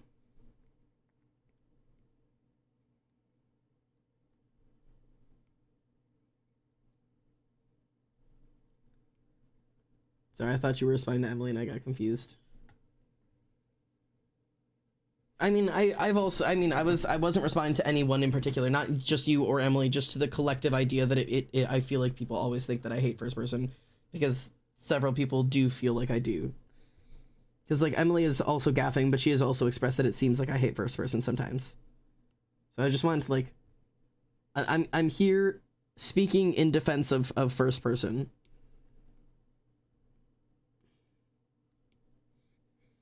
What does 6 Wing 5 Poet mean again for me? Not for me, by the way. I'm trying to answer test questions as Avril. 6 Wing 5. 6 is core fear. Core fear of paranoia, constantly feeling like things are about to fail around you. Type 5s are the ones where you're constantly trying to take the world apart. So type 6 Wing 5 is a concept. Wait, type 6 Wing 5? Yes, type 6 Wing 5 is a core fear that the world around you... Well, there's also phobic and counterphobic 6s, so you have to remember that there's fairs there. So type 6s are constantly afraid that the world around them is going to fall apart, and they're constantly looking for where things are going to go wrong. Type 5s are the type that are constantly taking things apart. And soldiers, because you just corrected yourself, are the types that take the responsibility on to do themselves. So essentially, you are obsessed with the fact that everything is going to fall apart, and the only person who can figure out how to fix it is going to be you. That's your focus then, is that you have to constantly be looking for what's wrong and taking the puzzle pieces apart and trying to solve why things are going to be going wrong. And the responsibility lays on you to fix those things. And if you don't fix things, then everything is inevitably going to fall apart, and it's going to be your responsibility. But also, you are absolutely terrified of the fact of anybody else turning around and doing that to you. Like, you do not want people taking you apart from the inside, because that would be detrimental to the way that you present yourself to the world, because the way you present yourself to the world is different than the way that you actually are. So it's a lot of messiness on essentially survival. It's core instinct fear. Remember, if you're working with a type 6, there are phobic 6s and counterphobic 6s. Phobic 6s are afraid of the world, and thus phobic are afraid of the world and are feared of everything, and so they find a perspective they believe is right. The church, the government, the military, the whoever it is, the moral panic of some sort, find them and will consistently and entirely rely on them to tell them what their morals should be, and will always relate back to them when unsure. The rest of the world is trying to hurt them except for this community. Or counterphobic 6s, which agree with the fact that nobody is on their side and nobody is safe except for them, and therefore counterphobic 6s will only ever listen to themselves and will be standoffish to the rest of the world. It's a really, really brief explanation, but you do complain about it a lot, but it's mostly about how other people perceive it. So it's an insecurity, which I get, because a lot of people are really rude and pretentious about which perspectives are better. Yeah, I am not at all. I do not feel pretentiously at all about perspectives. I actually personally think that second perspective is the most interesting to read, and it's also really fun to write. I've been having a really great time experimenting and playing around with writing second person. It's been really, really fun to experiment and play with. And I personally believe it's one of the most interesting to read, which I know is a controversial take because a lot of people really, really, really dislike second person. But I personally really enjoy reading second person, is like my favorite to read. I enjoy third and first. I prefer writing in third because I just prefer the way it sounds. But I've never picked up a book. I could not tell you the perspective of any book I've ever read, other than Song of Achilles, because we've talked about it so much. But like unironically, none of my favorite books could I tell. And actually, my favorite, except for my favorite book, my The Strange and Stubborn Endurance, that book, it specifically, when it switches perspectives, switches from first to third person, which I think is one of the coolest things I've ever seen a book do. Because it maintains a main character even when switching perspectives.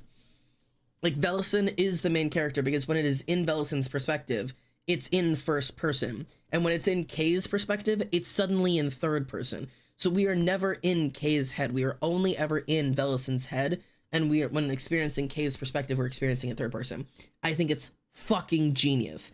And if I ever wrote Kanan Sawyer's story, that is how I would write it. I would write it first person from Kane's perspective and third person from Sawyer's. Like, it is just so genius. It is such a good way to establish a main character while having a dual perspective.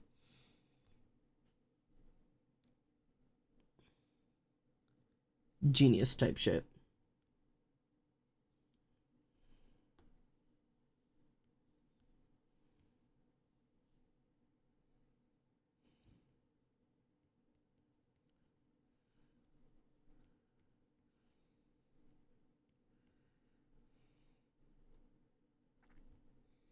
I might need to make this a little darker.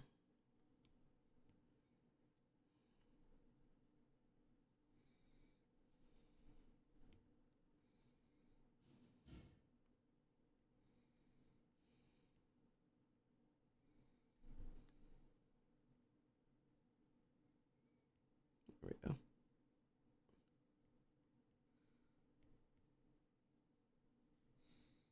That's why I made it. Yeah, second person.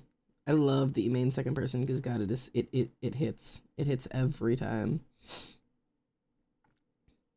I'm back on my eldest daughter bullshit. Drawing towards broken people like a magnet. Deal out my toolkit. Hammer you back into place. Proficient in tension, headaches, and white lies.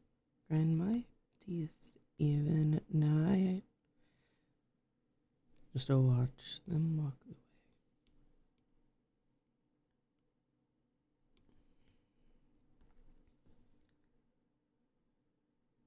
I don't know why I've just like resorted to always drawing Sawyer in these like green t-shirts. That was not my intention for his character, but it just became who he is. Sawyer just is a green t-shirt. I was going to draw him in like flannels and like buttons ups and like vests and shit. And then he just is just always in this green fucking t-shirt. Or fucking like white A-lines. Like that's just always what he's wearing. I wrote my writing perspectives into my plot. So too hard to remember them all the time. Too hard? So hard? What is oats? It's hard to remember them all the time. Help. I can't read. Help, I don't know how to read.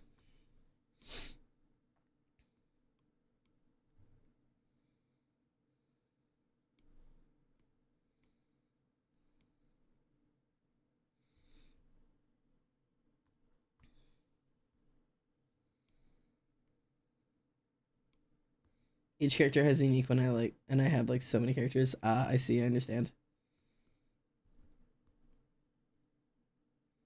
That's fun.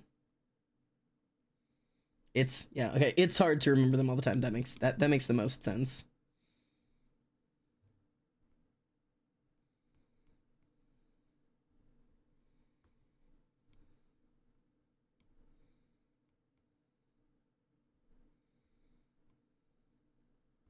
You're right. It's yet to be known. Help, I can't write. Yeah, felt. Yeah, I've been writing Kane's personal study in second person, and it has been incredibly fun.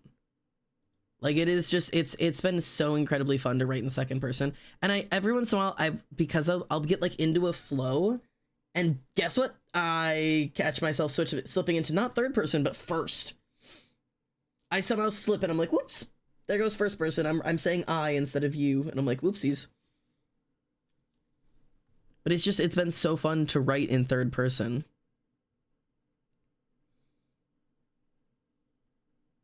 I used to write literally everything in second person, but now I don't want to do it for any other character because I want Sam to be special. He's the second person because he's a weird guy. Yeah.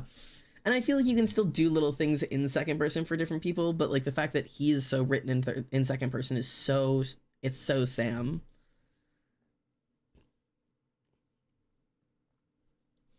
Like I wonder if I can find like a Kane line that I can share with you guys being written in second person, but like how can I read you something that won't immediately spoil shit? How do I don't know if there's a single thing I can read you that wouldn't spoil something.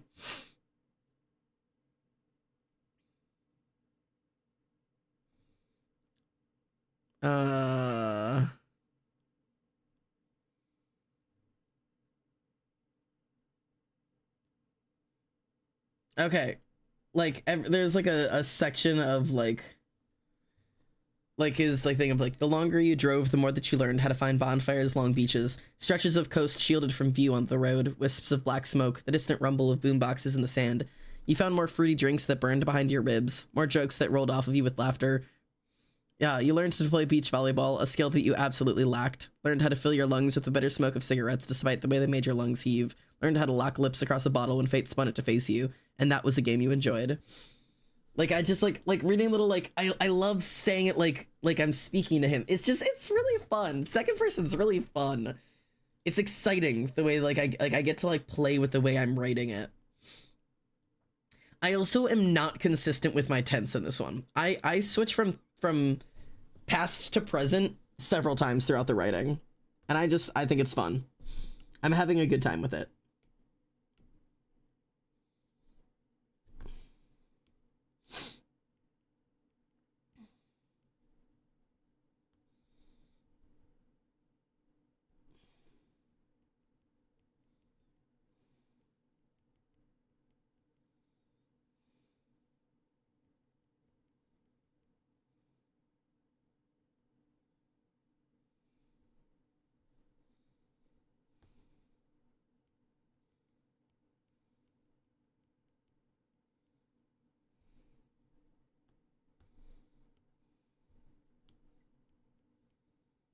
I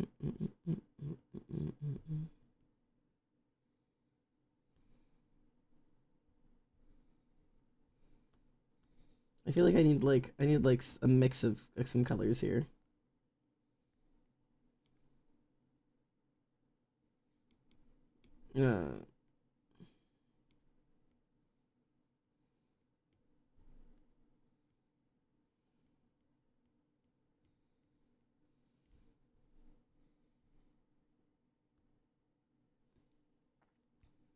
There's my dude.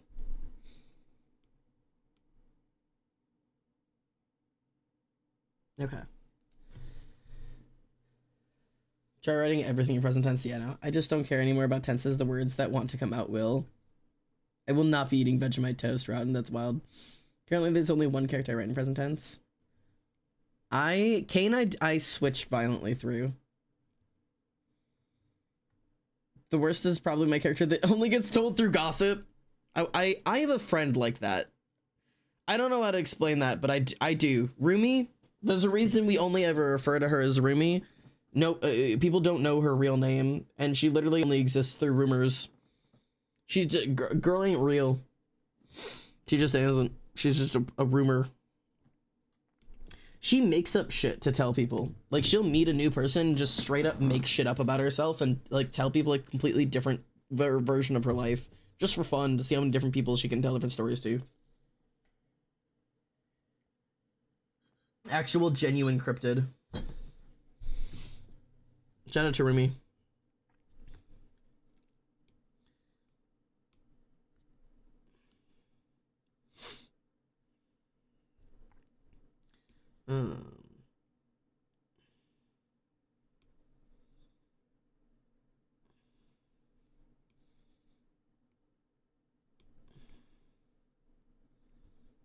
I want to get bluer.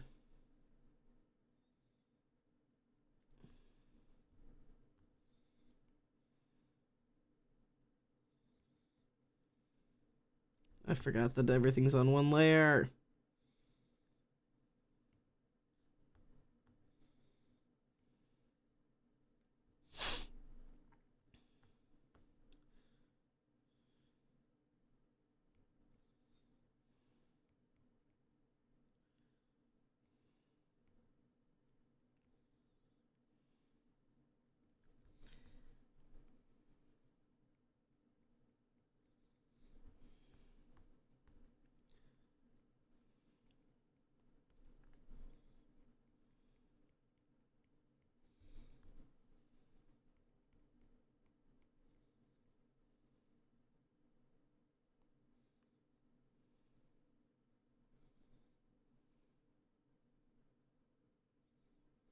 There we go.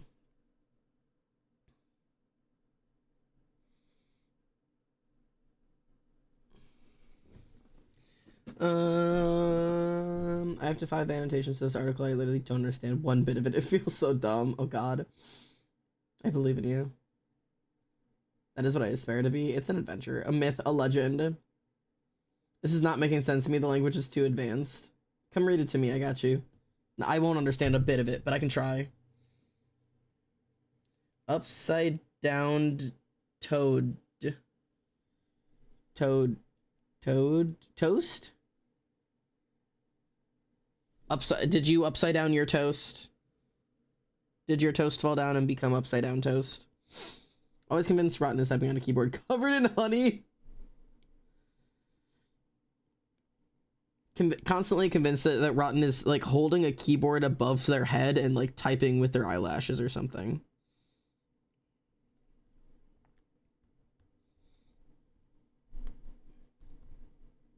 Rotten is typing with their tongue, just dragging it across the keyboard and praying it hits something.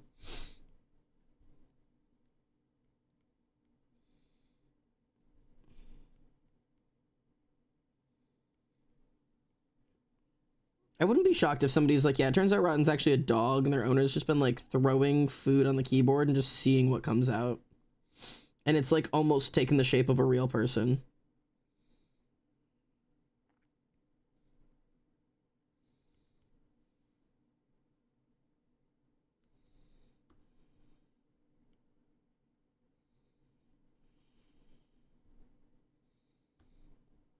I need like something between these two.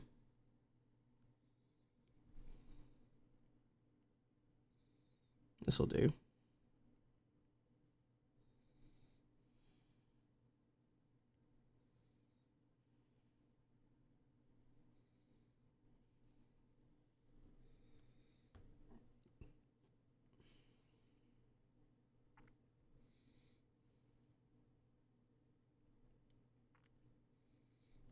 I've just kind of been having fun screwing around with colors on this kind of shit.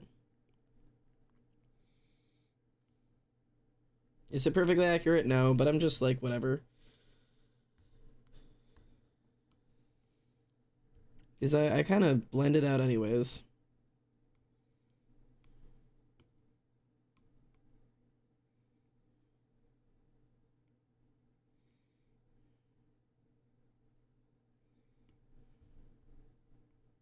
Whoops.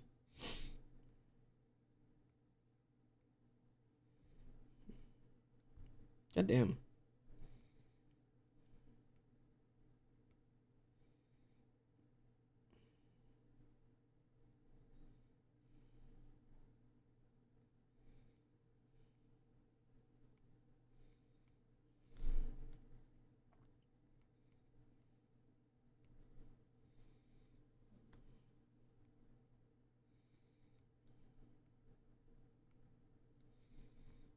Yeah, that's good enough for me.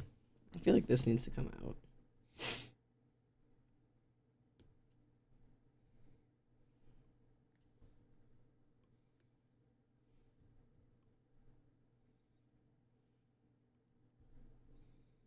There we go. That works for me.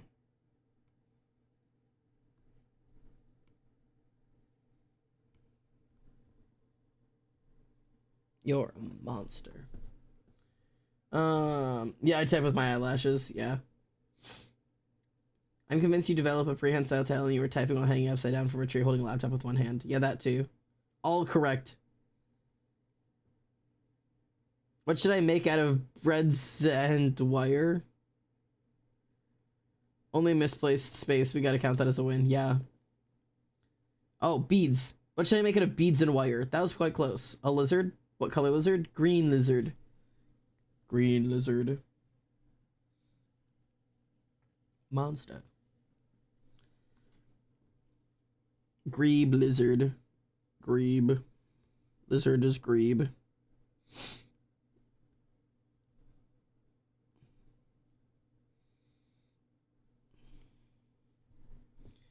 Okay, the question is going to be if I can, like, appropriately shade this dude, because I struggle with this shit.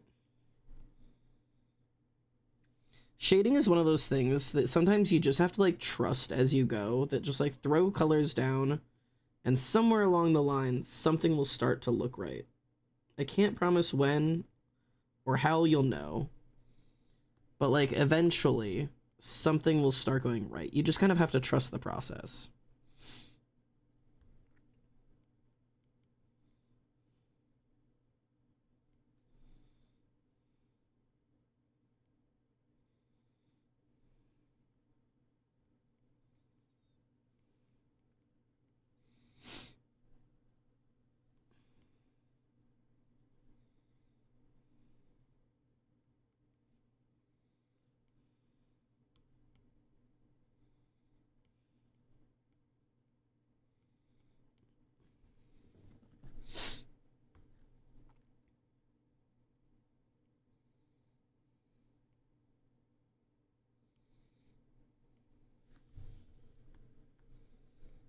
And sometimes I kind of blend and sometimes I just kind of don't.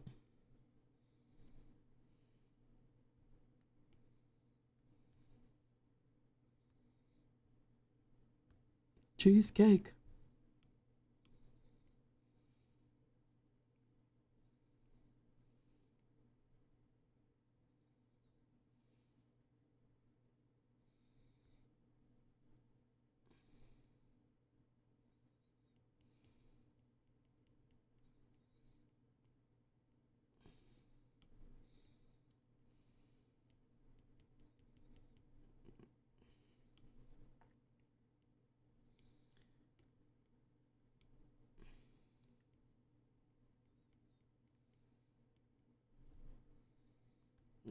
Just like I'm just throwing shit on this page and hoping that something makes sense.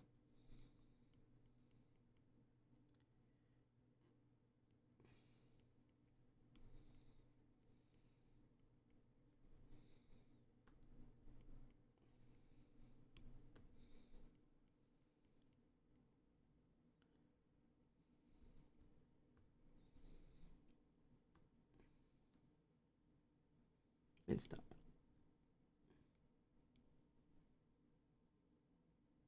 And just like a little bit of like highlights here. Just kind of throw them in. Some highlights somewhere. And just like shiny muscle.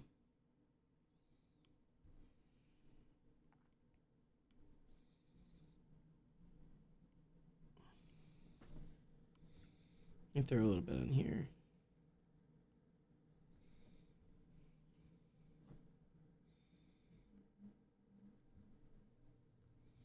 Okay.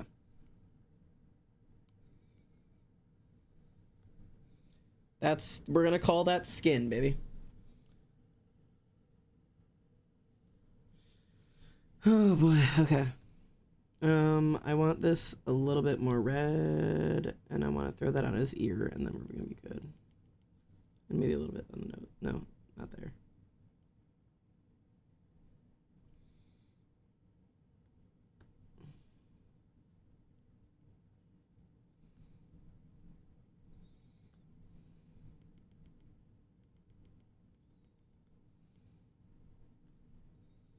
Okay.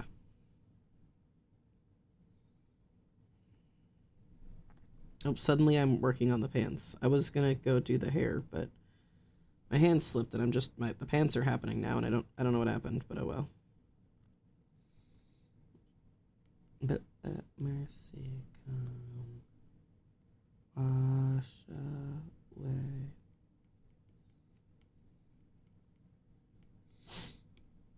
And we gotta really get in there with some of the dark shadows on this one, because I feel like that's what's gonna get these pants to turn into pants, is just some really, really dark shadows. Pants are one of those things that every once in a while I just absolutely nail them, and then every once in a while I'm like, ooh, that doesn't even at all look like pants. Do you know what I mean?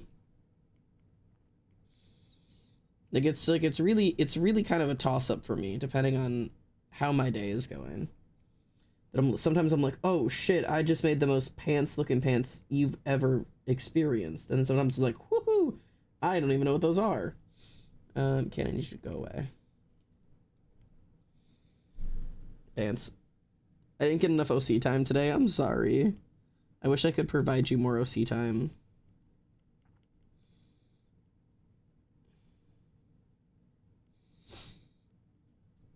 I could talk about my OCs. Does that help? What can I do for you? I've really been enjoying my OCs recently. I've been having a lot of fun with those guys. They're good play toys. Trying to think of what I got here.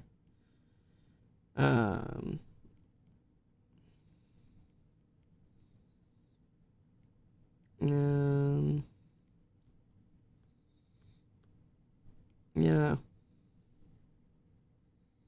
Name my friends again to give my OC's personality. I need help. What can I do for you? How can I provide? I'm always right on. It's only lies. It could be forest fires. It could be forest fires.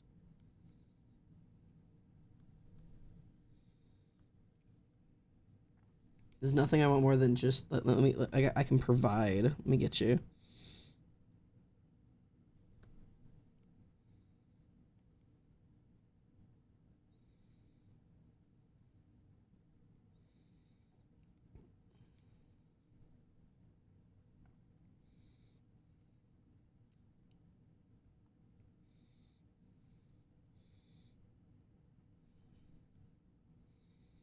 Why is there green in his jeans? Because I said so. Just work with it.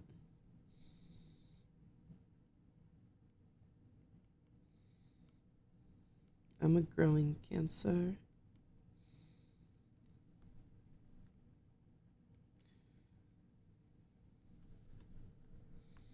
This is fun shit. I love just throwing colors places. They're just, it's working. It's working.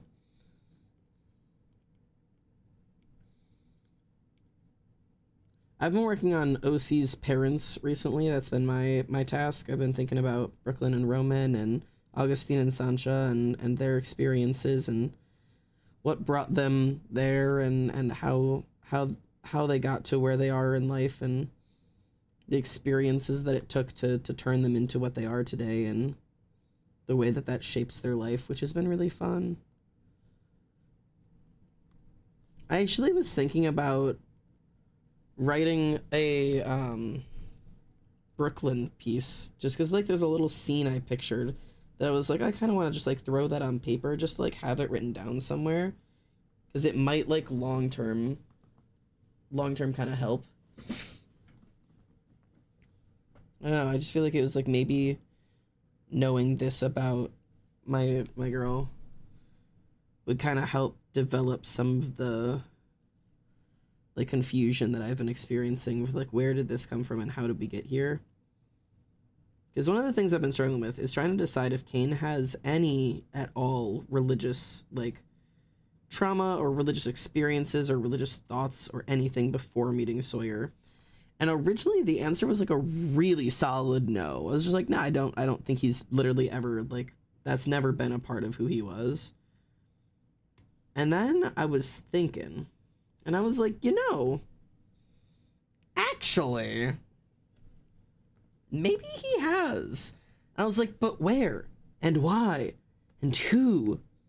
And then I was thinking about it, and I was like, I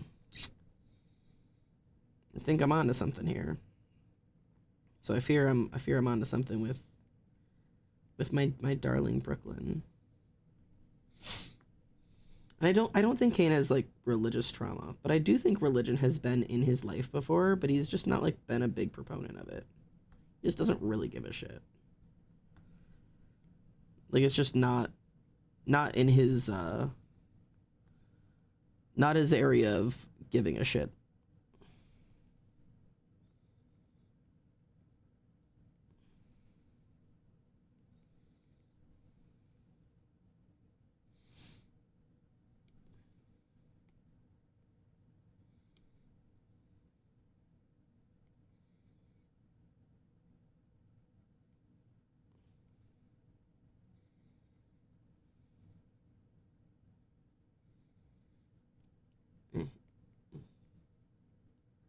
So I'm really focusing on these damn boots.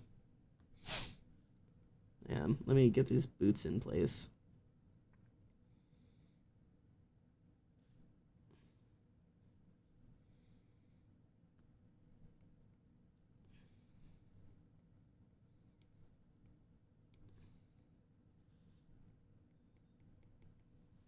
Okay. A little bit of boot juice there. Margarine, my lizard is so cute. She has a head and one leg. She's doing great. Tell me who Nora is? Oh god. I don't know. I feel like there's a lot there. Who Nora is? I mean, I know of Nora what I've been told of Nora, but I feel like there's still a lot that I don't know about her. Because I think a lot of what I know about her is tangential. It's, you know, how Nora is as, like, a mom versus, like, how Nora is as, like, a person. Or, like, how Nora is as a wife. And, like I kind of, like, understand, like, some of her relationship with Kieran and some of her, like, relationship with her kids. You've mentioned that a lot. I don't mean to mention a whole lot. It's just, like, a thing of, like, that's, like, how I know her best is through her relationships with other people. And also, like, through you and your enjoyment of her. Because I also know that, like, Nora is really cool. And, like, she reminds me of my mother. Like, when I picture her, like, I can picture her being outside in, like, an oversized t-shirt and, like, a baseball cap, like, working in the summer sun, working on, I don't know, the lawn or some shit. Like, I can picture her doing that, but I also can picture her, like, all done up in, like, the lawyer stuff and, like, fully, like, head-to-toe suit style shit. Like, I can picture her in a lot of ways that she feels very visual-based in my head. I do not have a voice reference for her at all. Most characters I don't, but, like, I cannot picture what she would sound like in my head. But, like, I don't know.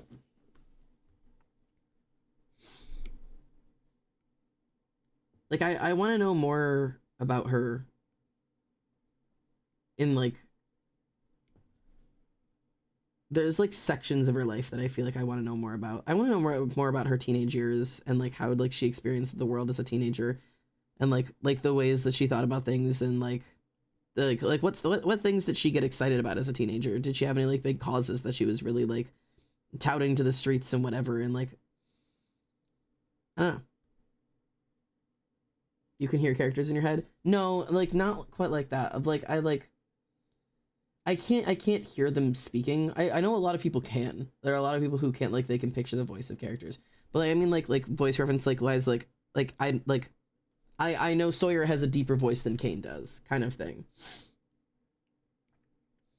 Like, so, like trying to think of, like, in reference to the people around them, like, if they spoke, like, Zadkiel has a deeper voice than Azazel does. I describe Zadkiel's voice pretty often as being kind of, like, low and rumbly, versus, like, Azazel has, like, a much warmer pitched voice and the kind of, like, higher toned.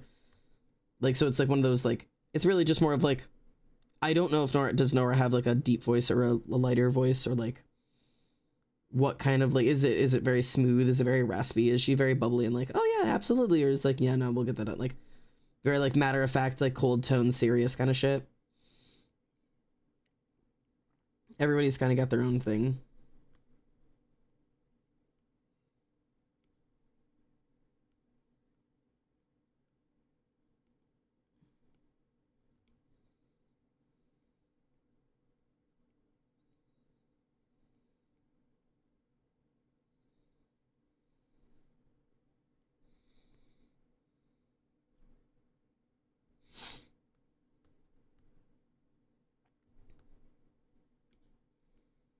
Not that that's an important thing to know about your characters, admittedly. I'm just thinking out loud. I was asked about Nora, now I'm just thinking out loud. about what I know and what I don't know. So it's not like, man, you gotta tell me what type of voice she's got. Like, it doesn't matter, but I was just making notes about what I knew.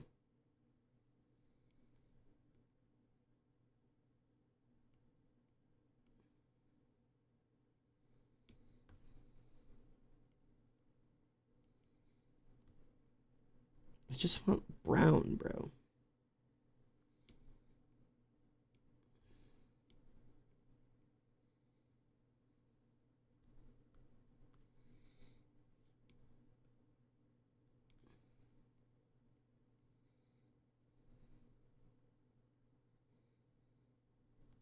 Those are too light.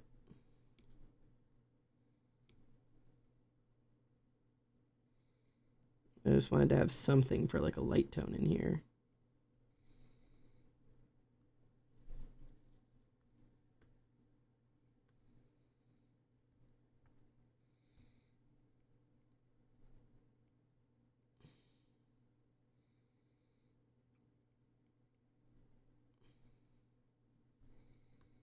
Okay, that's kind of the best I'm getting right now.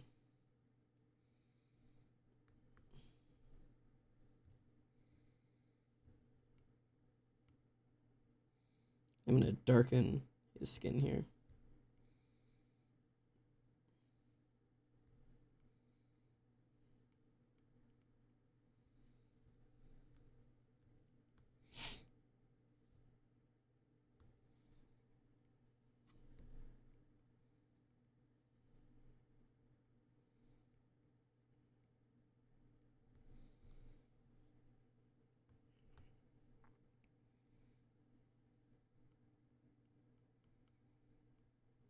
Okay, there we go.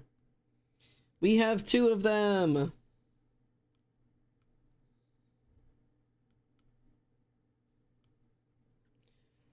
Ugh, 2.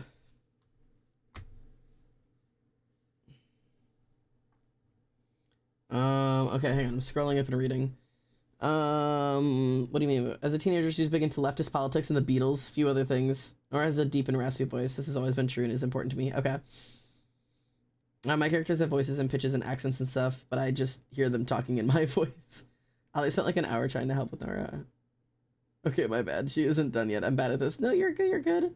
That's okay. I just thought it was funny. She needs more time. That's okay. Everyone's trying to help me and I'm helpless. Everybody is uncooked and always will be. I just don't think that's true. Don't eat them. You will get salmonella. This is E. coli and MAOCs. Okay. But also, everybody trying to help you is not like because anybody's trying to like rush you along with it. It's just like we like chatting about the OCs and that's part of development. And also, you know damn well that just because people are uncooked right now does not mean they will be forever uncooked. And you've made a shit ton of development and connections, especially even with Huron recently. So like it's like there is plenty of time in the oven. Let your girl bake. She's got time. She got time.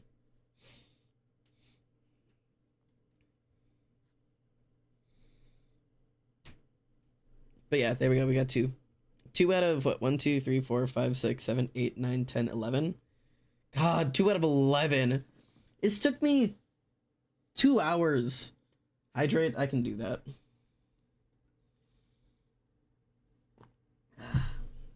Thank you for the hydration. It's really funny to just have just these 2 done and everybody else completely untouched.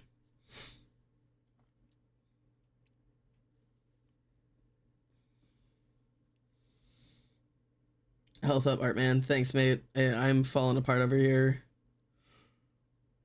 I'm really trying so hard. I'm trying so hard to like get. And just out of curiosity, I'm just gonna see real quick if I took Sawyer and like boop, boop.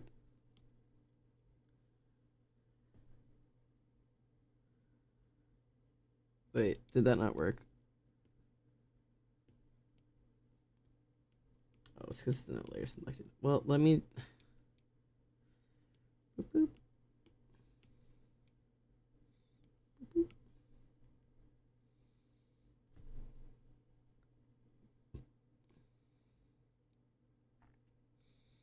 Just out of curiosity.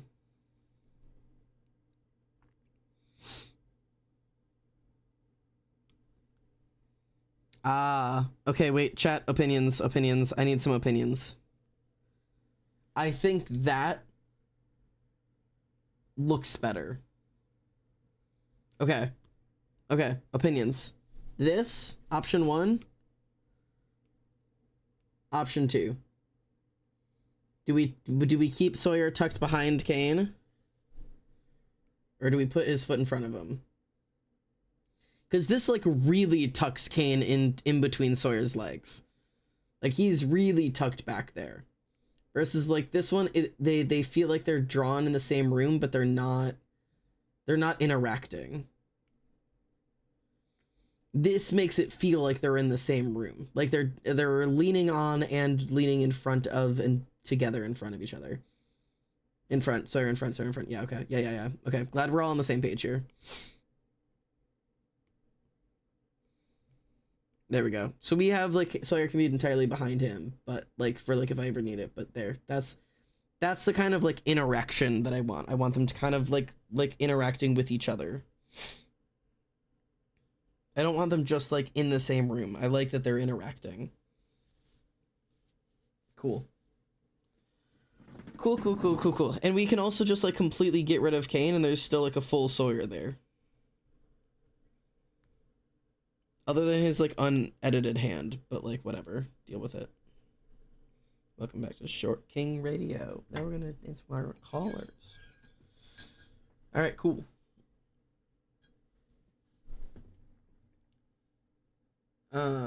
She baked for, like, 2 years straight between 2020 and 2022, but I don't even think the oven was on. Listen, sometimes that's just how it is. I still have a lot of development to do on my own OCs, and I've been working on the same OCs for years. I mean, I've been working on Azazel for literal years, and he's not fully baked. He's barely half-baked half the time. There's a reason I have to keep stopping, like, writing the novel to go back and, like, plan other things, is because Azazel's not a fully baked OC yet. He has a lot of work to be done on him still. And I've been writing his book for 3 years, like, actively, like, not in, like, the background of everything. I'm not trying to compare. I know that you've known Nora longer than you even known me. I'm not trying to compare timelines. I'm just saying I think it's fairly normal for characters to take, like, literal years to develop well. And I also was like, no, haha, funny. Sorry. Okay, haha, funny. I understand. I'm with you now. I'm sorry, I can't read tone through text literally at all. It feels weird. It does feel weird, but it also doesn't, because I have OCs I've known longer than I've known you. Like, so, like, I have some. Not a whole lot, but I've got some. But I also, it's almost weirder. No, I know, I know. But, like, it's almost weirder for me, because, like, how do I say, like, I have, like, OCs that I started making when I met you, which almost feels weirder than, like, oh yeah, I've had this OC since before I even met you, but, like, being like, oh yeah, I made this OC around the time that I met you, and now, like, to see where the development is, and the development of, like, our friendship, and the development of me knowing this OC is, like, a weird one almost, because I met you around the time I was making, Jason Embry, because that was around 2020. Like, 2020 is when I started writing Jason Embry, and it was around the time I met you. So, like, it's not exact, but it's a pretty close lineup. It's within the same year. So, like, having that, like, kind of, like, experience of, like, getting to be, like, okay, where we've developed as people to, like, how those two have developed. I don't know if I wrote the original one in 2019. I might have. But even if I did, that means I started in November of 2019, which is 2 months before 2020. I can double check.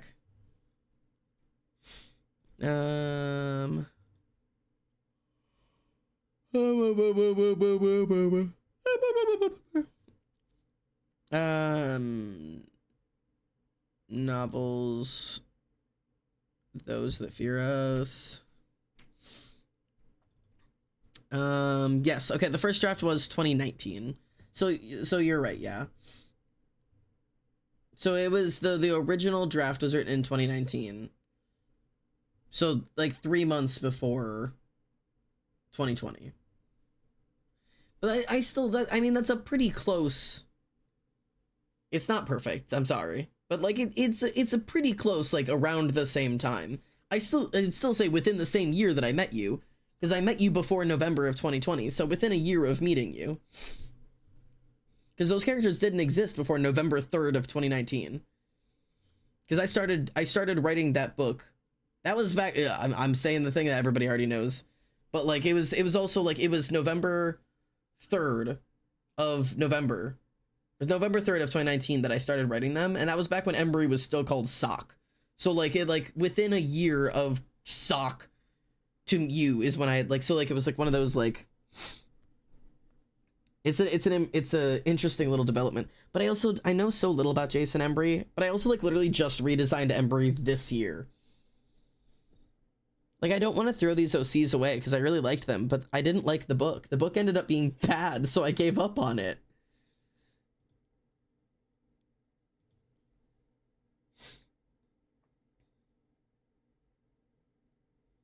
But anyways, this is what I wanted to get done this stream, and I got it done. So I might wrap stream up maybe, unless anybody wants anything from me. But I think I'm gonna wrap this up today, and we can move on to Genesis tomorrow or Friday after my stress test. But I might wrap my night up. Yes, Ollie. Would you like me post stream? I was just gonna offer if you wanted, because it seems we're OC chatting. I'm yours. All right, let me get it wrapped up here. Hopeless romantics, come on, hope a little man. Yeah, yes, romantics. All right, chatters. Let's find out where we're sending you today. I need raid. Search. Okay. Who are live right now? Madam is, Bree is. Oh my god, I haven't seen Peachy Sane in forever. We used to raid Peachy Sane a couple times in a while. Like that was forever ago. Ooh, here, let's send you guys to an art channel. I love KCM. KCM does some awesome artwork. I'm gonna raid you guys. This if you guys are art interested at all, I'm gonna raid you guys over to KCM. KCM does amazing art, and he does art classes, like boot camps essentially. And I've learned a lot just from like hanging around in his streams. So if you want to hang out, please feel free, because I think he's quite cool. And it's really, really rare to see him live. I do not see him live very often. Today he's doing how to improve quickly on visual storytelling exercises, which I think will be really great. And I may actually hang around and stream. So I'm going to raid you guys over to there. Until then, I'll see you guys on Friday. Until I see you then, take care of yourselves, take care of each other, and draw a huge lineup of your father. Just over and over and over and over and over again. Or I'll do it for you. Just all of them. Night, chatters.